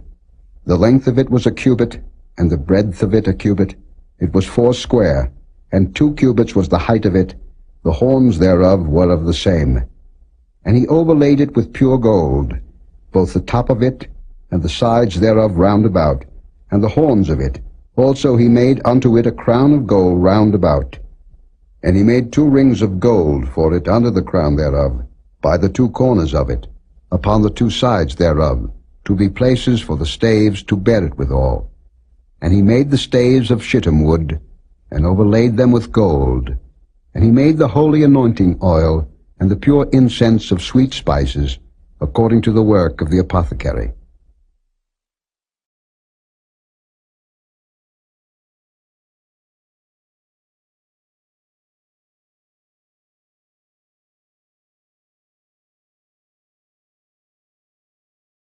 Chapter 38.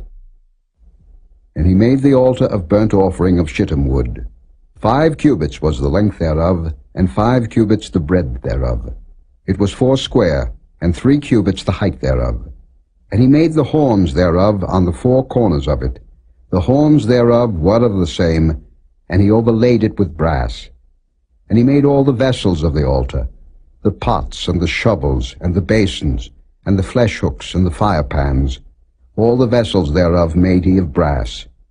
And he made for the altar a brazen grate of network under the compass thereof beneath unto the midst of it. And he cast 4 rings for the 4 ends of the grate of brass, to be places for the staves. And he made the staves of shittim wood, and overlaid them with brass. And he put the staves into the rings on the sides of the altar, to bear it withal. He made the altar hollow with boards. And he made the laver of brass, and the foot of it of brass, of the looking glasses of the women assembling, which assembled at the door of the tabernacle of the congregation. And he made the court. On the south side, southward, the hangings of the court were of fine twined linen, 100 cubits. Their pillars were 20, and their brazen sockets 20. The hooks of the pillars and their fillets were of silver. And for the north side the hangings were 100 cubits. Their pillars were 20, and their sockets of brass 20. The hooks of the pillars and their fillets of silver. And for the west side were hangings of 50 cubits. Their pillars 10, and their sockets 10. The hooks of the pillars and their fillets of silver. And for the east side eastward 50 cubits. The hangings of the one side of the gate were 15 cubits. Their pillars 3, and their sockets 3.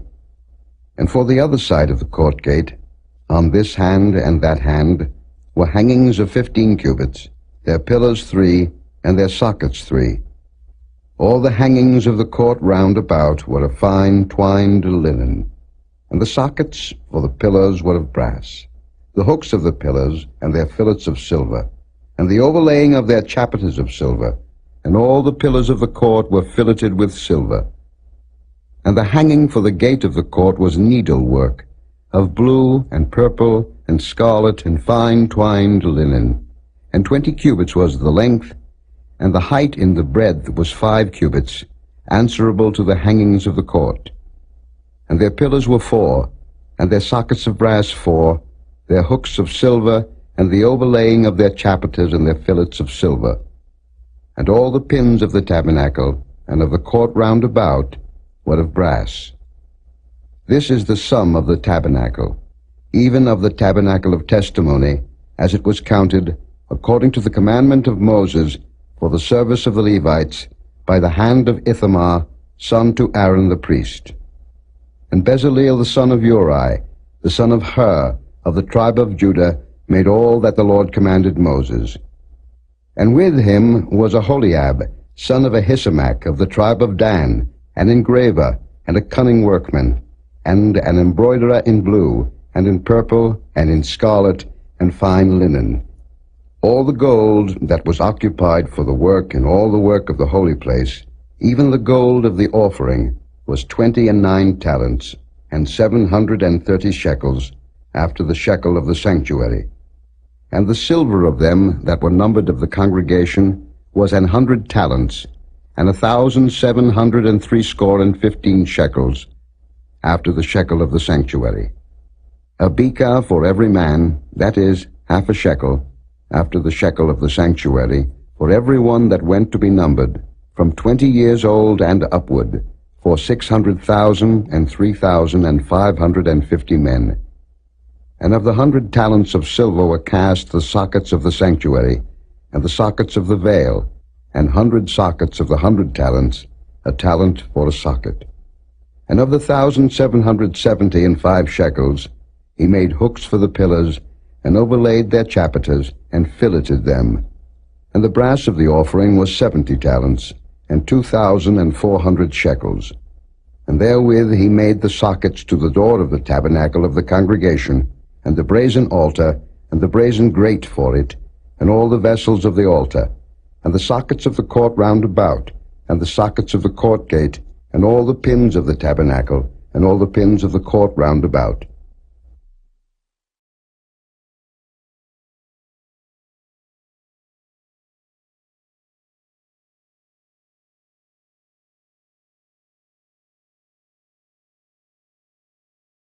Chapter 39. And of the blue and purple and scarlet they made cloths of service, to do service in the holy place, and made the holy garments for Aaron, as the Lord commanded Moses. And he made the ephod of gold, blue, and purple, and scarlet, and fine twined linen. And they did beat the gold into thin plates, and cut it into wires, to work it in the blue, and in the purple, and in the scarlet, and in the fine linen, with cunning work. They made shoulder pieces for it, to couple it together. By the two edges was it coupled together. And the curious girdle of his ephod that was upon it was of the same, according to the work thereof, of gold, blue and purple, and scarlet and fine twined linen, as the Lord commanded Moses. And they wrought onyx stones enclosed in ouches of gold, graven, as signets are graven, with the names of the children of Israel. And he put them on the shoulders of the ephod, that they should be stones for a memorial to the children of Israel, as the Lord commanded Moses. And he made the breastplate of cunning work, like the work of the ephod, of gold, blue and purple, and scarlet, and fine twined linen. It was 4 square. They made the breastplate double. A span was the length thereof, and a span the breadth thereof, being doubled. And they set in it 4 rows of stones. The first row was a sardius, a topaz, and a carbuncle. This was the first row. And the second row, an emerald, a sapphire, and a diamond. And the third row, a ligure, an agate, and an amethyst. And the fourth row, a beryl, an onyx, and a jasper. They were enclosed in ouches of gold in their enclosings. And the stones were according to the names of the children of Israel, 12, according to their names, like the engravings of a signet, every one with his name, according to the 12 tribes. And they made upon the breastplate chains at the ends, of wreathen work of pure gold. And they made 2 ouches of gold, and 2 gold rings, and put the 2 rings in the 2 ends of the breastplate. And they put the 2 wreathen chains of gold in the 2 rings on the ends of the breastplate. And the 2 ends of the 2 wreathen chains they fastened in the 2 ouches, and put them on the shoulder pieces of the ephod before it. And they made 2 rings of gold, and put them on the 2 ends of the breastplate, upon the border of it, which was on the side of the ephod inward. And they made 2 other golden rings, and put them on the 2 sides of the ephod underneath, toward the forepart of it, over against the other coupling thereof, above the curious girdle of the ephod. And they did bind the breastplate by his rings unto the rings of the ephod with a lace of blue, that it might be above the curious girdle of the ephod, and that the breastplate might not be loosed from the ephod, as the Lord commanded Moses. And he made the robe of the ephod of woven work, all of blue, And there was an hole in the midst of the robe, as the hole of an habergeon, with a band round about the hole, that it should not rend. And they made upon the hems of the robe pomegranates of blue and purple and scarlet and twined linen. And they made bells of pure gold, and put the bells between the pomegranates upon the hem of the robe, round about between the pomegranates.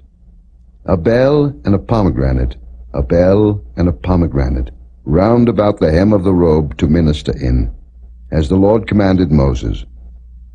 And they made coats of fine linen of woven work for Aaron and for his sons, and a mitre of fine linen, and goodly bonnets of fine linen, and linen breeches of fine twined linen, and a girdle of fine twined linen, and blue, and purple, and scarlet of needlework, as the Lord commanded Moses. And they made the plate of the holy crown of pure gold, and wrote upon it a writing, like to the engravings of a signet, Holiness to the Lord. And they tied unto it a lace of blue, to fasten it on high upon the mitre, as the Lord commanded Moses. Thus was all the work of the tabernacle of the tent of the congregation finished. And the children of Israel did according to all that the Lord commanded Moses, so did they. And they brought the tabernacle unto Moses, the tent, and all his furniture, his taches, his boards, his bars, and his pillars, and his sockets, and the covering of ram skins dyed red, and the covering of badger skins, and the veil of the covering, the ark of the testimony, and the staves thereof, and the mercy seat, the table, and all the vessels thereof, and the showbread, the pure candlestick, with the lamps thereof, even with the lamps to be set in order, and all the vessels thereof, and the oil for light, and the golden altar, and the anointing oil, and the sweet incense, and the hanging for the tabernacle door, the brazen altar, and his grate of brass, his staves, and all his vessels, the laver, and his foot, the hangings of the court, his pillars, and his sockets, and the hanging for the court gate, his cords, and his pins, and all the vessels of the service of the tabernacle, for the tent of the congregation, the cloths of service to do service in the holy place, and the holy garments for Aaron the priest, and his sons' garments to minister in the priest's office, according to all that the Lord commanded Moses. So the children of Israel made all the work. And Moses did look upon all the work, and behold, they had done it as the Lord had commanded, even so had they done it, and Moses blessed them.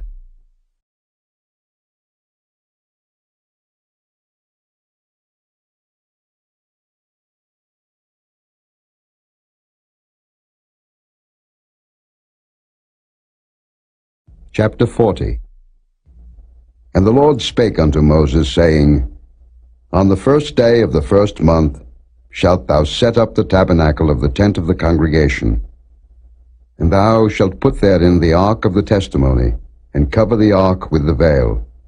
And thou shalt bring in the table, and set in order the things that ought to be set in order upon it. And thou shalt bring in the candlestick, and light the lamps thereof. And thou shalt set the altar of gold for the incense before the ark of the testimony, and put the hanging of the door to the tabernacle. And thou shalt set the altar of the burnt offering before the door of the tabernacle of the tent of the congregation. And thou shalt set the laver between the tent of the congregation and the altar, and shalt put water therein.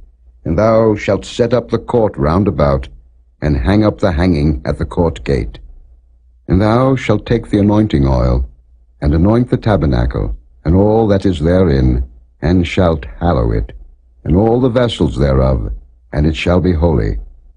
And thou shalt anoint the altar of the burnt offering, and all his vessels, and sanctify the altar, and it shall be an altar most holy. And thou shalt anoint the laver and his foot, and sanctify it. And thou shalt bring Aaron and his sons unto the door of the tabernacle of the congregation, and wash them with water. And thou shalt put upon Aaron the holy garments, and anoint him, and sanctify him, that he may minister unto me in the priest's office. And thou shalt bring his sons, and clothe them with coats. And thou shalt anoint them. as thou didst anoint their father, that they may minister unto me in the priest's office, for their anointing shall surely be an everlasting priesthood throughout their generations. Thus did Moses, according to all that the Lord commanded him, so did he. And it came to pass in the 1st month in the 2nd year, on the 1st day of the month, that the tabernacle was reared up. And Moses reared up the tabernacle, and fastened his sockets, and set up the boards thereof, and put in the bars thereof, and reared up his pillars. And he spread abroad the tent over the tabernacle, and put the covering of the tent above it, as the Lord commanded Moses. And he took and put the testimony into the ark, and set the staves on the ark, and put the mercy seat above upon the ark. And he brought the ark into the tabernacle, and set up the veil of the covering, and covered the ark of the testimony, as the Lord commanded Moses. And he put the table in the tent of the congregation, upon the side of the tabernacle northward, without the veil. And he set the bread in order upon it before the Lord, as the Lord had commanded Moses. And he put the candlestick in the tent of the congregation, over against the table, on the side of the tabernacle southward. And he lighted the lamps before the Lord, as the Lord commanded Moses. And he put the golden altar in the tent of the congregation before the veil. And he burnt sweet incense thereon, as the Lord commanded Moses. And he set up the hanging at the door of the tabernacle. And he put the altar of burnt offering by the door of the tabernacle of the tent of the congregation, and offered upon it the burnt offering and the meat offering, as the Lord commanded Moses. And he set the laver between the tent of the congregation and the altar, and put water there to wash withal. And Moses and Aaron and his sons washed their hands and their feet thereat. When they went into the tent of the congregation, and when they came near unto the altar, they washed, as the Lord commanded Moses. And he reared up the court round about the tabernacle and the altar, and set up the hanging of the court gate. So Moses finished the work. Then a cloud covered the tent of the congregation, and the glory of the Lord filled the tabernacle. And Moses was not able to enter into the tent of the congregation, because the cloud abode thereon, and the glory of the Lord filled the tabernacle. And when the cloud was taken up from over the tabernacle, the children of Israel went onward in all their journeys. But if the cloud were not taken up, then they journeyed not till the day that it was taken up. For the cloud of the Lord was upon the tabernacle by day, and fire was on it by night, in the sight of all the house of Israel, throughout all their journeys.